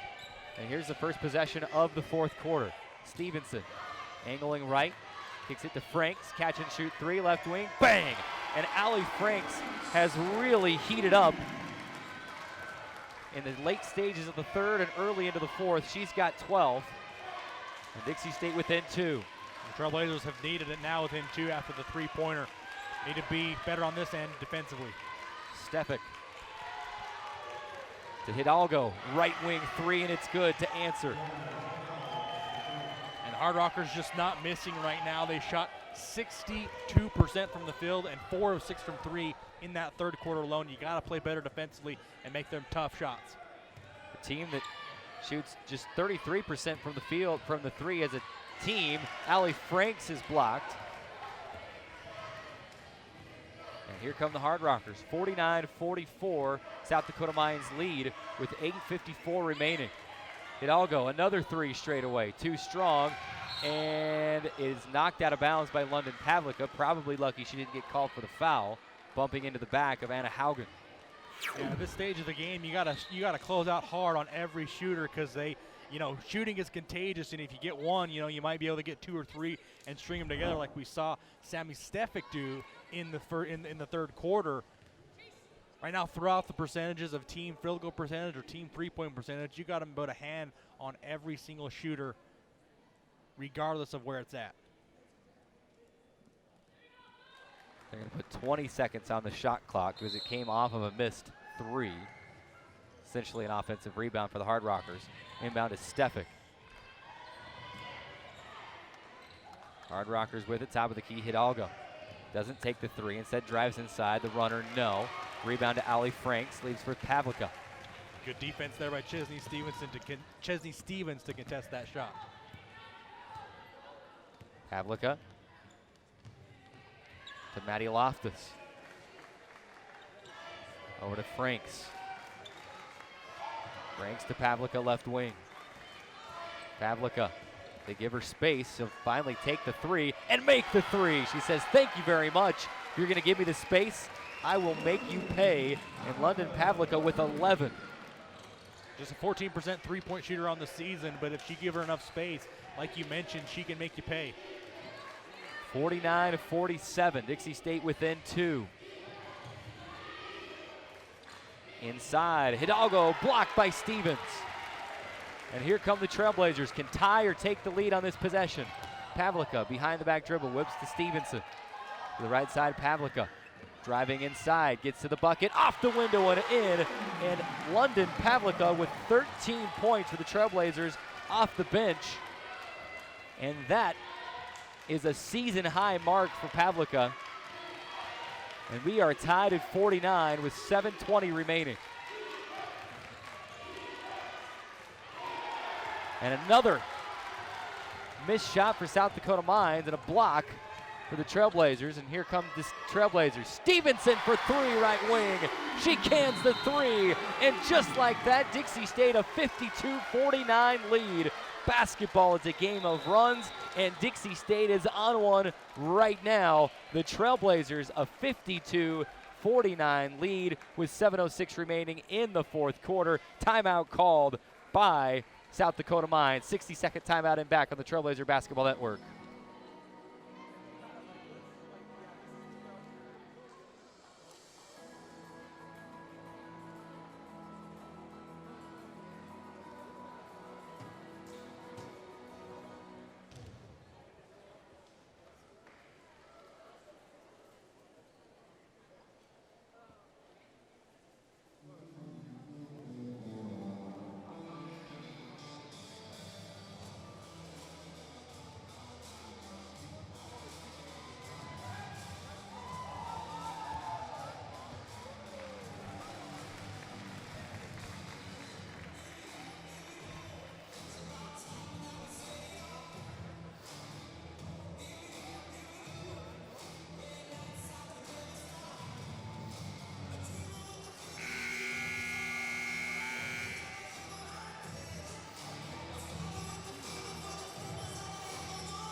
Well, an 8-0 run for the Trailblazers has Dixie State in front 52-49, and London Pavlica continues to be the spark plug. Yeah, 13 points, 5 assists, 4 rebounds as well. She's been a huge spark off the bench. We talked about the Hard Rockers getting off to a good start in that third quarter and really keeping it going throughout the entire third quarter, shooting 10 of 16 from the field. Well, the Trailblazers have flipped the script on the Hard Rockers, going 4 of 5 to begin the fourth quarter. Perfect from beyond the three-point line, 3 of 3 at 100% clip there as the Trailblazers go on an 8-0 run to take a 3-point lead, 52-49. On the other end now, however, London Pavlica gets another steal. Here come the Trailblazers in transition. Pavlica doing everything tonight for the Trailblazers, and Dixie State on an 8-0 run. They try to make it 10-0 or even 11-0 to try to extend this lead. Franks at the left elbow will get inside, leans, and scores. Allie Franks has come alive as well. She's got 14. And Dixie State a 5-point lead, 54-49. Yeah, and London Pavlica got a fourth steal on that possession as well. South Dakota Mines the other way. It's Kambalia, an easy lay-in. Her first bucket of the night. Check that, she's got 7. That's what happens when you forget to mark some stuff down on your sheet. Fair enough, I'll forgive you one time this season, that's the one. Thank goodness for the blinking light on the scoreboard telling me that it was 7. Dixie State can't get it to go the other way. Stevens was short on the layup, and here come the Hard Rockers. Haugen bouncing right side of McCabe. Can't get it to go, it's too strong. Dixie State the rebound. Loftus. Dixie State a 54-51 lead. with 5:45 remaining. Loftus, a deep three, and she knocks it in. And that is a player who has not scored yet. And what a time for your first bucket. Yeah, and if that maybe gets her going, watch out for the final 5.5 minutes of this game. She's a sharpshooter from three, a 38% three-point shooter. Dixie State, a 57-51 lead. Mountain America, our sponsor of our three-pointers this season. Haugen inside, and she'll bank it off the window and in. And she's just too good to keep contained for too long. She only had one bucket to this point in the second half. That was her first one at about 10 minutes of game time. And like I said, tough to keep her contained for too long. How many times can the Hard Rockers get bailed out with a bank shot tonight? Franks misses the first attempt and gets her own rebound, lays it back up and in. She's got 16. Now leading all scorers with 16 points, Allie Franks above her season average of 14 points. Good job on the second effort to stay with it and lay it up and in. South Dakota Mines the other way. Dixie State a 59-53 lead with 4:40 to go. McCabe stops the dribble, gets into the lane, and lays it up and in with the left hand. And McCabe's been huge as well for the Hard Rockers. When Weiss and Haugen haven't been scoring to their averages, Molly McCabe has doubled her season average now with 10, only averaging 5 points per game coming into the game. 59-55, Dixie State a 4-point lead. Franks will bounce to Stevens. Stevens at the right elbow, puts the ball on the floor, will get inside and lay it up and in. Chesney Stevens with 9 points for the Trailblazers. And McCabe the other way, lays it up and in. Game opening up a little bit, and Coach Gustin wants timeout, saying, hey, it's good that we're getting going offensively, but we have got to get back and play defense. Timeout's brought to you by Dairy Queen, and this will be the Under 5 media with 4:02 remaining. Dixie State, a 61-57 lead. We'll take a 60-second timeout and come back on the Trailblazer Basketball Network. You know, we may have started out small, but we were great. Families and fans rallied behind their team. The community cared, and everyone showed up to cheer.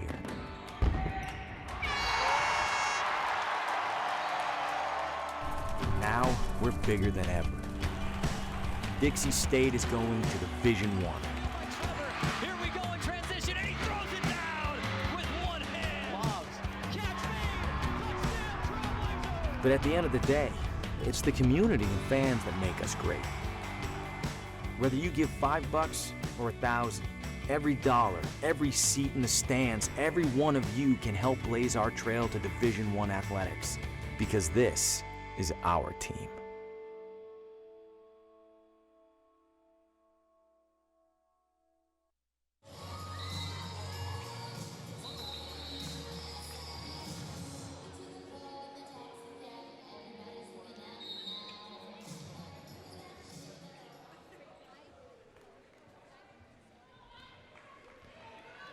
Welcome back inside the Burns Arena. It was an 8-0 run that got things going for the Trailblazers, and they've kept that going. It's 17-8 run for the Trailblazers since trailing at 49-44. Pavlika nearly throws it over the top of Allie Franks. She's able to keep it in bounds with 14 seconds on the shot clock. Stevenson bouncing into Moiai. It's loose on the end line and out of bounds off of Moiai.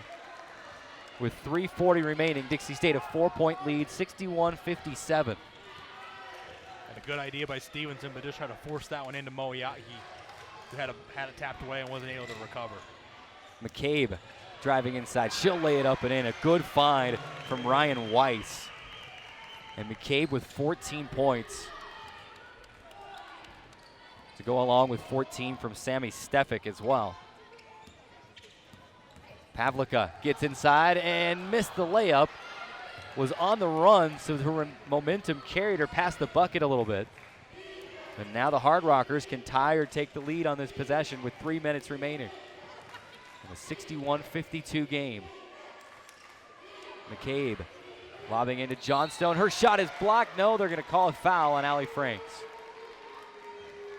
Yeah, Allie Franks was fronting McCabe on this one, fronting the 6-foot frame of Melissa Johnstone on this one, and Of course, with the size advantage, just throws it over the top, and then Allie Franks tries to recover. That looked like was a all lot of ball. ball on that one. 100%. And the referee that called it was right there, but maybe just saw it from a different angle.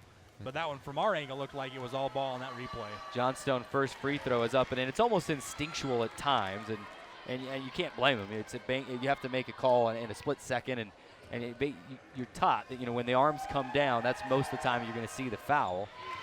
And Frank's arm certainly came down, but she got all ball on that one. Johnstone, her first free throw makes of the night, had not made a free throw to that point, and then makes those two to tie it up at 61-61. Dixie State, a tie ball game and an offensive foul. Allie Frank's going to get hit with an illegal screen, trying to free up Kesley Stevenson. Her second foul, and now the Hard Rockers have it back. Now a tie ball game, 61-61, 2:35 remaining. Here's Weiss to the right side, and Kambalia. Back to Weiss, to Haugen. Haugen to Stefik. Will drive it baseline left side, back out to Haugen. Fakes right, goes left, Franks recovers, and Haugen forces up a tough shot off the window. And this time it doesn't catch glass and falls through, but it bangs off the glass and into the hands of the Trailblazers. Yeah, another huge rebound by Chesney Stevenson. She's been a great rebounder tonight for Dixie State. Pavlica inside to Stevens, a little out of control. Couldn't find anyone to pass to, so she puts a shot up and misses. And the Hard Rockers the rebound. We're tied at 61, 1:55 remaining. Pass inside into the hands of Weiss, but it's knocked out of her hands by Kesley Stevenson. 20 to shoot.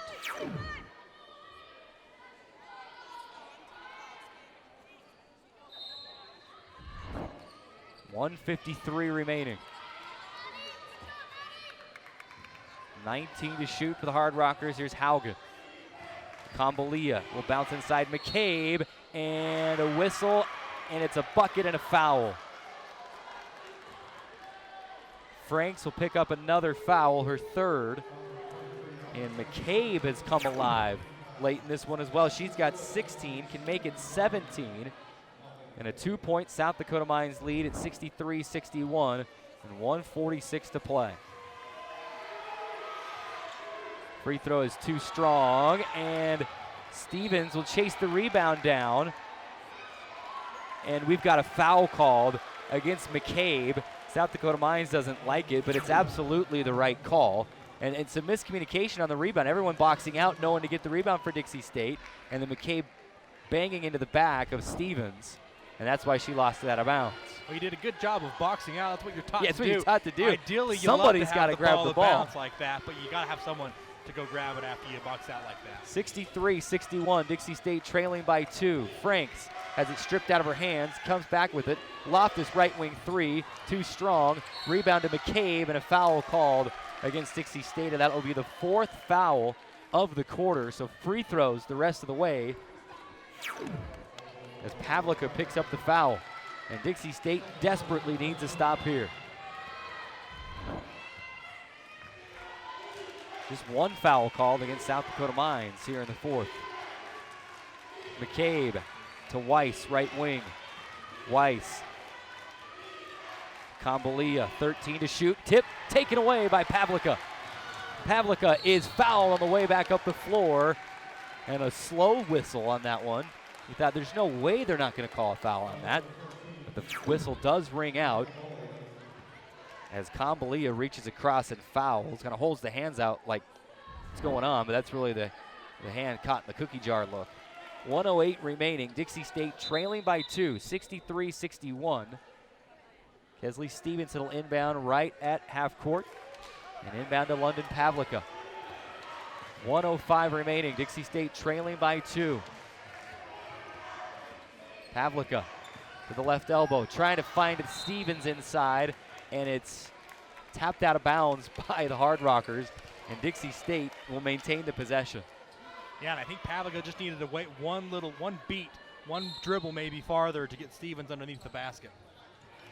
Pavlica got to find somebody. Will find Stevens when the count got to 4 on the inbounds. They give it back to Pavlica. She'll center it up with 15 to shoot. Dixie State does have 2 timeouts remaining. We're under a minute to play at 47 seconds. 9 to shoot. Pavlica just dribbling around. Will jump a 2, and it rims in and out. Franks, offensive rebound. Couple of dribbles in the paint, off the window and in. We're tied at 63. Holy smokes. 18 points for Franks. 31 seconds remaining. Shot clock at 25. South Dakota Mines wants a timeout. And Coach Jacobson was telling McCabe, dribble over here and call the timeout so we can inbound from right here. 26.9 seconds remaining. 21 on the game clock, or on the shot clock. It's a full timeout. We're going to keep it right here. We'll remind you that timeouts are brought to you by Dairy Queen. Can you believe that last possession? South Dakota Mines daring Pavlica to take the shot. She dribbles around for probably 20 seconds of the 30 of the shot clock. She finally takes about a 12-foot jump shot from the left side with about 2 seconds on the shot clock. In and out. It rolled around the rim. It rolled twice. Halfway down, pops out, and somehow Allie Franks, with 2 blue jerseys around her, goes up and wrestles the rebound away and takes a dribble and scores to tie it at 63. That right there is we'll see the in and out. Franks goes and steals it away from the 2 best rebounders, McCabe and Haugen, takes a dribble and then lays it in. Yeah, that right there, our leading candidate for our catering concepts play of the game. Yeah, no doubt about it. And that one's all about energy and effort. That one's all about heart and who wants it more. And Allie Franks, the senior, trying to go get this win for Dixie State, leading all scorers right now with 18 points. She just wanted that one more, and she went and got it. Right now, the Trailblazers have to have a stop. Conceivably could have one more possession, but you don't want to be trailing. McCabe, 3-point land straight away. Game clock at 20, shot clock at 14. McCabe just standing there. Finds Kambalia. Shot clock down to 9 and 8. Game clock at 14. She's backing up with 5 to shoot. Kambalia puts the ball on the floor, driving in. 2 to shoot, 1 to shoot. Gets it off. No. Dixie State the rebound, and a timeout called by Coach Gustin. And they can advance it with 4.1 seconds to play. That was oh so close to a shot clock violation, but I think they got it off. It was Haugen putting that up. It's a full timeout for Dixie State. Both teams will each have 1 timeout remaining. Trailblazers can advance it. We'll keep it right here again. Timeouts brought to you by Dairy Queen. What a sequence. Both the last 2 offensive possessions, one for the Trailblazers, one for the Hard Rockers.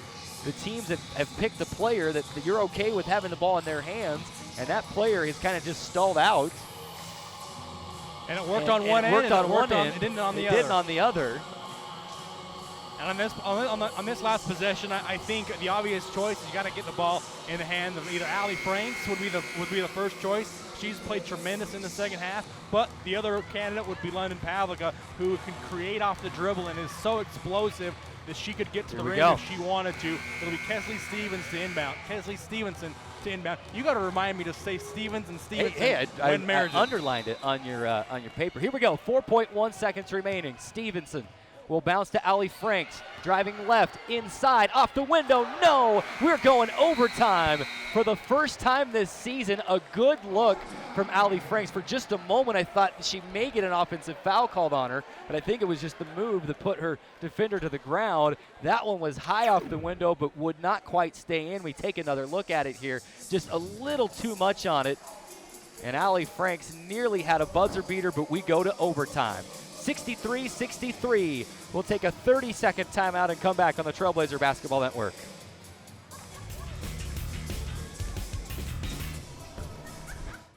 For over a century, Dixie State University has been shaping the Trailblazers of tomorrow by providing a culture of active learning, active life. With a paradigm of real-world experience mixed with cutting-edge technologies and rich traditions, we provide one of the most affordable educations in the West, set against the most stunning backdrop on the planet.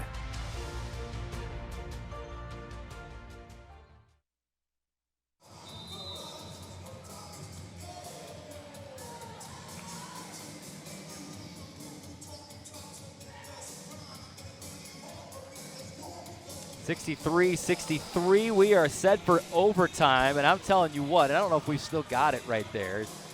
My leading candidate for the Catering Concepts play of the game is Allie Franks. The offensive rebound and the putbacks in traffic that propelled us to this overtime period. Here it is right here. Pavlica's shot was in and out, and Franks somehow wrestles it away from two blue jerseys and lays it in. And an interesting thing about that play is that Allie Franks had her left leg right near the end line. If her heel was on the ground, it would have been out of bounds. It would have been out of bounds, but she keeps that heel off the ground and is able to get the putback. Here we go. For the first time this season, Dixie State playing an overtime game. 63-63. Shot clock was not set to start things. Dixie State won the tap.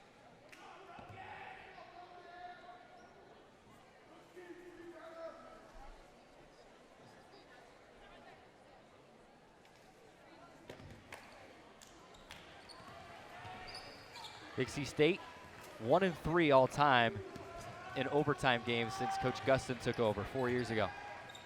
And that was the triple overtime thriller last year against St. Martin's. Yeah, that one win where Blaser hit a three to put them in double overtime. 4:35 remaining. Shot clock down to 5. Stevens for 3, left corner. No, tapped by Pavlica. It's loose into the hands of Stevenson. Trailblazers new life on the possession. Allie Franks for 3 straight away. Yes! Trailblazers lead it 66-63. 4:20 to go. And Allie Franks with 21 points. And London Pavlica won't get credited for the offensive rebound on that one, but she's the one that created it for Dixie State, getting a hand on that one to tap it back out to Kesley Stevenson.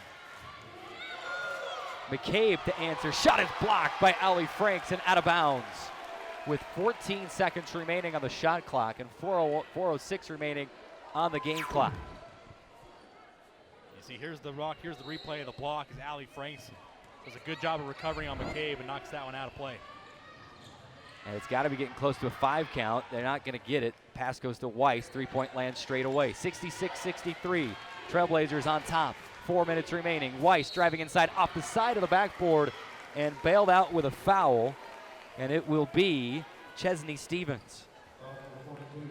And that is foul number 3 against Stevens. Now keep in mind, fouls don't reset it going into overtime. Dixie State now over the limit. Hard Rockers will be in the bonus the rest of the overtime period. Dixie State only with 2 fouls called for them. They have to get 2 more to get into the bonus. Weiss makes the first free throw. Their leading scorer, and that is just points number 7 and 8 for Weiss. It's been Stefik and McCabe that's hurt you really for the Hard Rockers today. Yep, 66-65. Trailblazers a 1-point lead. Pavlica for 3 straight away and airballed it with 18 seconds on the shot clock. And the Hard Rockers are saying, we'll let you have that, a 14% three-point shooter. Not a great shot selection at that point in the shot clock. Kambalia, top of the key, Haugen. 66-65, Dixie State by 1, but the Hard Rockers can retake the lead here. Weiss to the free throw line. Left side, Haugen, 15-foot jumper in and out. Tapped out of bounds by Kesley Stevenson. The Hard Rockers will have the possession. Shot clock should be to 20. There it goes. As it's an offensive rebound, technically, and a reset of the possession. A good contest there by Chesney Stevens. Kambalia into Stefan. Back to Kambalia. Mid-post left side. Stops the dribble. 1 foot in the paint. Gives to McCabe. Hand off to Haugen. Haugen backing in on Franks. Throws it right at the feet of McCabe. And McCabe dives on it. And they're going to grant a timeout to South Dakota Mines. McCabe looked like she slid about 3 feet with the ball after she scooped it up. It'll be a 30-second timeout. Let's keep it right here. Timeouts are brought to you by Dairy Queen. Replay always proves me wrong. She didn't really slide anywhere with it. But not surprised to see the Dixie State player that was in there going for that was London Pavlica.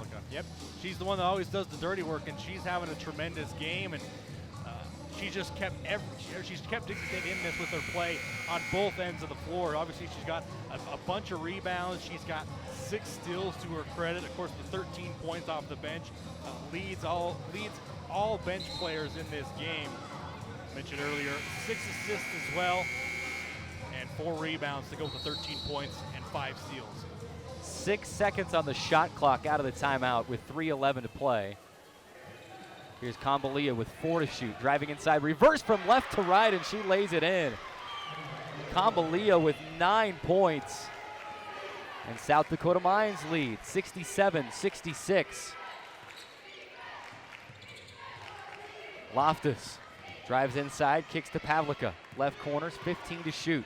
Pavlika gives to Stevenson, right wing, Allie Franks. Franks puts it on the floor, bumped, jumper, bank shot, no. And no whistle. Still just 2 fouls called against South Dakota Mines between the 4th quarter and overtime. It's nearly 15 minutes of basketball. 67-66, South Dakota Mines lead. Haugen. Hands off to Weiss. Weiss driving in, pushing off on Kesley Stevenson. There's team foul number 3. And that was the easiest call of the night as Stevenson hit the deck. And Weiss called for the offensive foul on the push-off. Yeah, you're going to see the left arm of Weiss just extend there on the waist of Kesley Stevenson. That was an easy call right there in front of the official. They stop play to make sure that Stevenson's okay. She's limping just a little bit. Coach Gustin asked the referee, he said, hey, make sure that she's okay. She's kind of hobbling back up the floor, and Kesley said, there's no way I'm coming out of this game right now. 67-66. She's probably going to hit a 3 on this possession now. Stevenson nearly throws it away. It's tapped out of bounds. That would have been some sort of broadcaster's jinx. Predict that she's going to make a 3 on the possession and then have her throw it away. 17 seconds remaining. Dixie State with the possession. Stevenson will toss into Pavlika. 2 minutes remaining, 15 on the shot clock. Here's Pavlika driving left, laying it up, and it's blocked out of bounds. And boy, they are just letting Pavlika have all sorts of space. And she's made him pay a handful of times, but Anna Kambalia recovers nicely and is able to block this one out of Pavlika on the backside. Kambalia. Inbound to Franks. Over to Stevenson. Shot clock at 7. Stevenson to Franks. Franks deep 2, right wing. No. And McCabe the rebound. 1:45 remaining. Trailblazers not able to get a clean look on that possession. A 1-point lead for the Hard Rockers, 67-66. McCabe holding, 14 to shoot. Over to Haugen. 3-point land left side, handoff to Weiss to the free throw line. Backs it back out. Pump fake, then passes to Stefik. Stefik to Haugen, tosses it up, no. Offensive rebound, McCabe throws it out. Kambalia has it. And that was just what you wanted for Dixie State. You forced them into a bad shot, but you're not able to get the rebound. They get a fresh 20. It's what happened late in the game against Westminster last week. Kambalia to McCabe, left side jumper on the way and in. 3-point lead for the Hard Rockers, 69-66. McCabe with 18 points. Got to get the rebounds when they're there. Pavlika, they're giving her space. She might need to just. Here's Franks. Will drive it, reverse it, and score it. She's got 23, matching her career high. 69-68. Hard Rockers lead by 1. Difference between game and shot is 11. Game at 32, shot clock at 21. Here's Weiss. Chance of defense. Raining out in the Burns, passing to McCabe. And did she travel? Yes, she did. She laid it in. Coach Gustin was screaming for the travel, and his wish is granted. With 24.6 seconds remaining, absolutely traveled with it. And a big call there. And Dixie State will have the ball at midcourt after calling a timeout, trailing 69-68 with 24.6 seconds remaining. Keep in mind on this possession, Trailblazers are not in the bonus, so if the Hard Rockers are aware of that, they can use it to their advantage. If a Dixie State player is driving to the rim, they can foul as long as it's not on a shot, and they won't go to the free throw line. That may be something to keep an eye on for this possession, but down 1 with 24 seconds left, not quite the situation you had earlier where you were tied, but you only had 4 seconds remaining. With 24 on the shot clock, you can set up your regular offense, a regularly designed play on a 30-second shot clock, and get an easy shot, hopefully, in the rhythm of your offense. Still hard to believe that through 14 and a half minutes of basketball, a 14 and a half minute stretch between fourth quarter and then a 4.5 minute overtime session, that only 3 fouls have been called against South Dakota Mines. Dixie State has been in the paint a number of times. Here we go, 24.6 seconds remaining. We'll see if Dixie State opts to try to go for one in the win, or at least try to find a bucket, and or at least find a shot, maybe still have time if you don't score. Franks driving inside, off the window, no, the ball is loose, and the rebound to McCabe, and she's fouled, and time ran off the clock after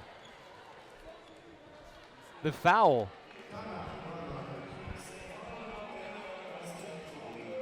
Saying they call they're going to say they called timeout before the foul. Before the foul was called. Love to see if we can get a replay of that last drive by Allie Franks. I still contest that about a second came off the clock after the whistles rang out. They're not going to look at it. And that's a good play there by Haugen, just getting a left hand on the ball there to interrupt Allie Franks' drive to the basket. Trailblazers now with the backs against the wall, going to have to be forced to foul and hope for a miss or get a three-pointer to tie it going into a second overtime. Fortunate for South Dakota Mines to be granted that timeout. McCabe just a 50% free throw shooter. So now you're going to inbound again and burn probably another second. Inbound to Weiss, and they'll foul Weiss, who is a 67% free throw shooter with 9 seconds remaining. Dixie State with 1 timeout remaining, so they can advance it. And it's just a 1-point game right now. And it's critical on this one if she does miss the second one to get the rebound. Yes. Weiss, the first free throw is good. 70-68, 9 seconds remaining. Weiss for the second free throw. On the way, she missed it. Loftus the rebound, and a timeout called by Dixie State with 8.5 seconds remaining. Trailblazers can tie with a 2 or win with a 3 on this possession. What a game. And Dixie State, this is the third time they've been in this same situation. This one, however, a little bit differently. It's kind of a get a bucket or go home situation, but I think Trailblazers are going to try to go for a 2-pointer here. They've had 2 plays where they've ran and they've got pretty good looks. Allie Franks has gotten them both. Maybe you decide to go to London Pavlica and see if she can get to the rim now, as they're kind of keying in on Allie Franks and kind of knowing that she's going to be able to get the ball here in the last 10 seconds. So maybe try to switch it up, get it to Pavlica, maybe even Stevenson, see if they can get to the rim. Both teams out of timeouts. Kesley Stevenson to inbound. You've got Stevenson, Franks, and Loftus who can shoot the 3. Bounce into Pavlica with 8.5. Pavlica dribbling, gets inside. Franks for the win. No, missed it. South Dakota Mines is going to win the ball game. Allie Franks, a great look at a 3-point shot,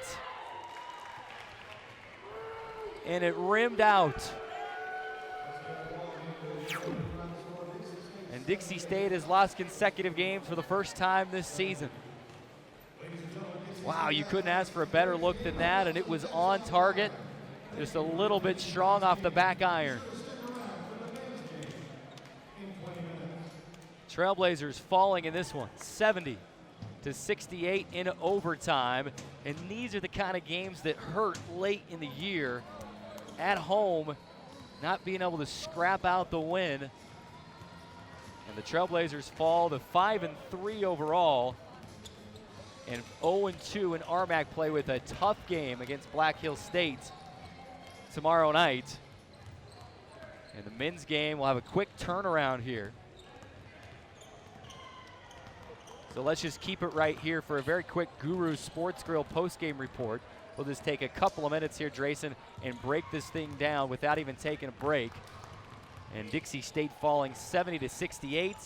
I think you got everything you wanted out of that last possession.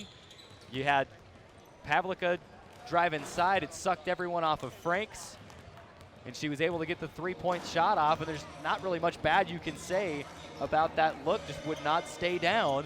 and the Trailblazers fall in this one. It's going to be a tough one to swallow, though. Yeah, and I actually like the play call by Coach Gustin. I think, a lot of times you try to just go for two, go for an extra overtime period, but I think Coach Gustin read that the way the Hard Rockers were playing, they had all the momentum, and if you go into a second overtime period, especially with them being in the bonus at that point, you may not even have a chance in the second overtime period, so go for the win in the first overtime. Unfortunately for Dixie State, did not work out for them. However, you got the play you wanted to draw up, and you got the shot in your best player's hand in that critical point in the game. Obviously, you wish it would have gone differently, but you can't second guess the play call. You got the look and the play you wanted, but just didn't go down for them. Trailblazers falling 70-68, and we'll just give you some quick numbers to end this thing. Dixie State 40% from the field to end the game, 28 of 69, 9 of 23 from beyond the arc. They would have loved to have three-point shot. Number 10 just would not stay down. 3 of 7 from the free throw line for Dixie State in this game. That's I look at that number, and Dixie State has been averaging between 15 and 20 free throws a game to this point, and they were inside plenty of times in this game. If you look at the final 14 fouls called against Dixie State in the game, 9 called against South Dakota Mines, and I'm not saying anything about the officiating, I'm not, but you've got to have opportunities to get to the line, and they weren't there tonight. They didn't come, and then when we were there, they left 4 points at the line in a 2-point loss, and Dixie State falling in this one 70-68. And we're going to be joined here in the post game by assistant coach Nicole Yazzie. We'll get the headset over to Coach Yazzie as we try to do a much better job this year about having a post game interview, and we'll just take a couple of minutes here. And Coach, thanks so much for stopping by here post game. I know that's going to be a tough one to swallow. I haven't had really much time to even look at the numbers and kind of try to comprehend what went there. Take us through that last look. It looked like you got everything that the team wanted in that last look, and a good shot from Allie just wouldn't stay down. And sometimes that's how it goes in this fun game we call basketball that can break your heart at the same time, right? Yeah, we executed the play at the end, and I had an open three, and so came short. Let's just talk about a couple of players who played really well in this game tonight. I feel like London Pavlica came in, and it was a spark for this team early. And she had a few shots maybe late in the game that were maybe not the best shots to take at that particular time, but overall I feel like she came in and probably was her best game of the season, at least from my vantage point. Did you feel that same way as a coaching staff tonight? Yeah, absolutely. I'm proud of London because she came in and she was ready to go, and from the get-go coming in, and I'm super proud of her. We needed some energy, spark, as you can see, and she was that person tonight, and I'm proud of her, how she competed through the end. First half, Coach, seemed like he had some issues with turnovers, that 8 in that first half, but only had 5 there in the second half. Seemed like that was maybe a point of emphasis coming out of halftime to try to take care of the ball and get more offensive possessions. You ended up shooting 69 shots compared to their 59 shots, so you got more possessions. Was that a point of emphasis in the halftime break? Yeah, definitely one of our keys was to have value the basketball and have a positive assist-to-turnover ratio. And we didn't do that great with that tonight, especially with a team that didn't pressure. I felt majority of these turnovers were on us, totally. So it was us not reading the right reads, being too casual with the basketball, and that part didn't go well with us. Of course, you guys have been at the free throw line a lot this season, and tonight just 3 of 7 from the stripe. From my point of view, wasn't necessarily for lack of trying, just anytime you only have 7 free throw attempts, that's going to hurt. Obviously, you want to see more opportunities at the stripe to try to, in a 2-point game, if you have 4 or 5 more trips to the line, that could be all the difference. Yeah, definitely. I thought we were not being aggressive to the rim when we needed to, and then also we couldn't hit some shots tonight. They weren't falling at the beginning of the quarter and at the end. Some went in, a couple throughout the game, but it wasn't enough. And yeah, we should have got to the free throw line a lot more. Got to credit them. They're a really good defensive team. They love to play in, so we were trying to get kick-out threes, and that was the game plan. That's their defensive plan, is to play in, keep someone in front of you, not really pressure, and they did that, and we weren't able to get to the line when their 5 is in the paint. So. Tough one tonight, but I know this team will bounce back. A tough one tomorrow against Black Hill State. It doesn't get any easier. And thanks for stopping by for a few minutes. We wish you the best the rest of the season. It was great to see Allie come out and come alive. It seemed like something finally switched back from how she was playing a couple of weeks ago. So good to see players like Allie have a good game, and London came in and hopefully, it's hard to learn from a loss. You'd rather learn from maybe a scrappy, tough win, but I know you guys will bounce back. So thanks for stopping by. Yeah, thank you, Jared. That's assistant coach Nicole Yazzie joining us in the Guru Sports Grill post-game report. Quickly, Drayson, let's just wrap this up. Our player of the game tonight, this is going to be tougher than I thought it was going, because I was leaning London Pavlica for a long time, and then Allie Franks, just, I don't want to say she came out of nowhere, but she finishes 10 for 20 from the field, 2 of 4 from three-point land. That did leave a couple of points at the free throw line. 5 rebounds for Allie, 2 steals, although you look at London and she had 6 assists, 4 rebounds on 13 points and 5 steals. She did finish 6 for 15 from the field. She had a couple of head-scratcher shots late.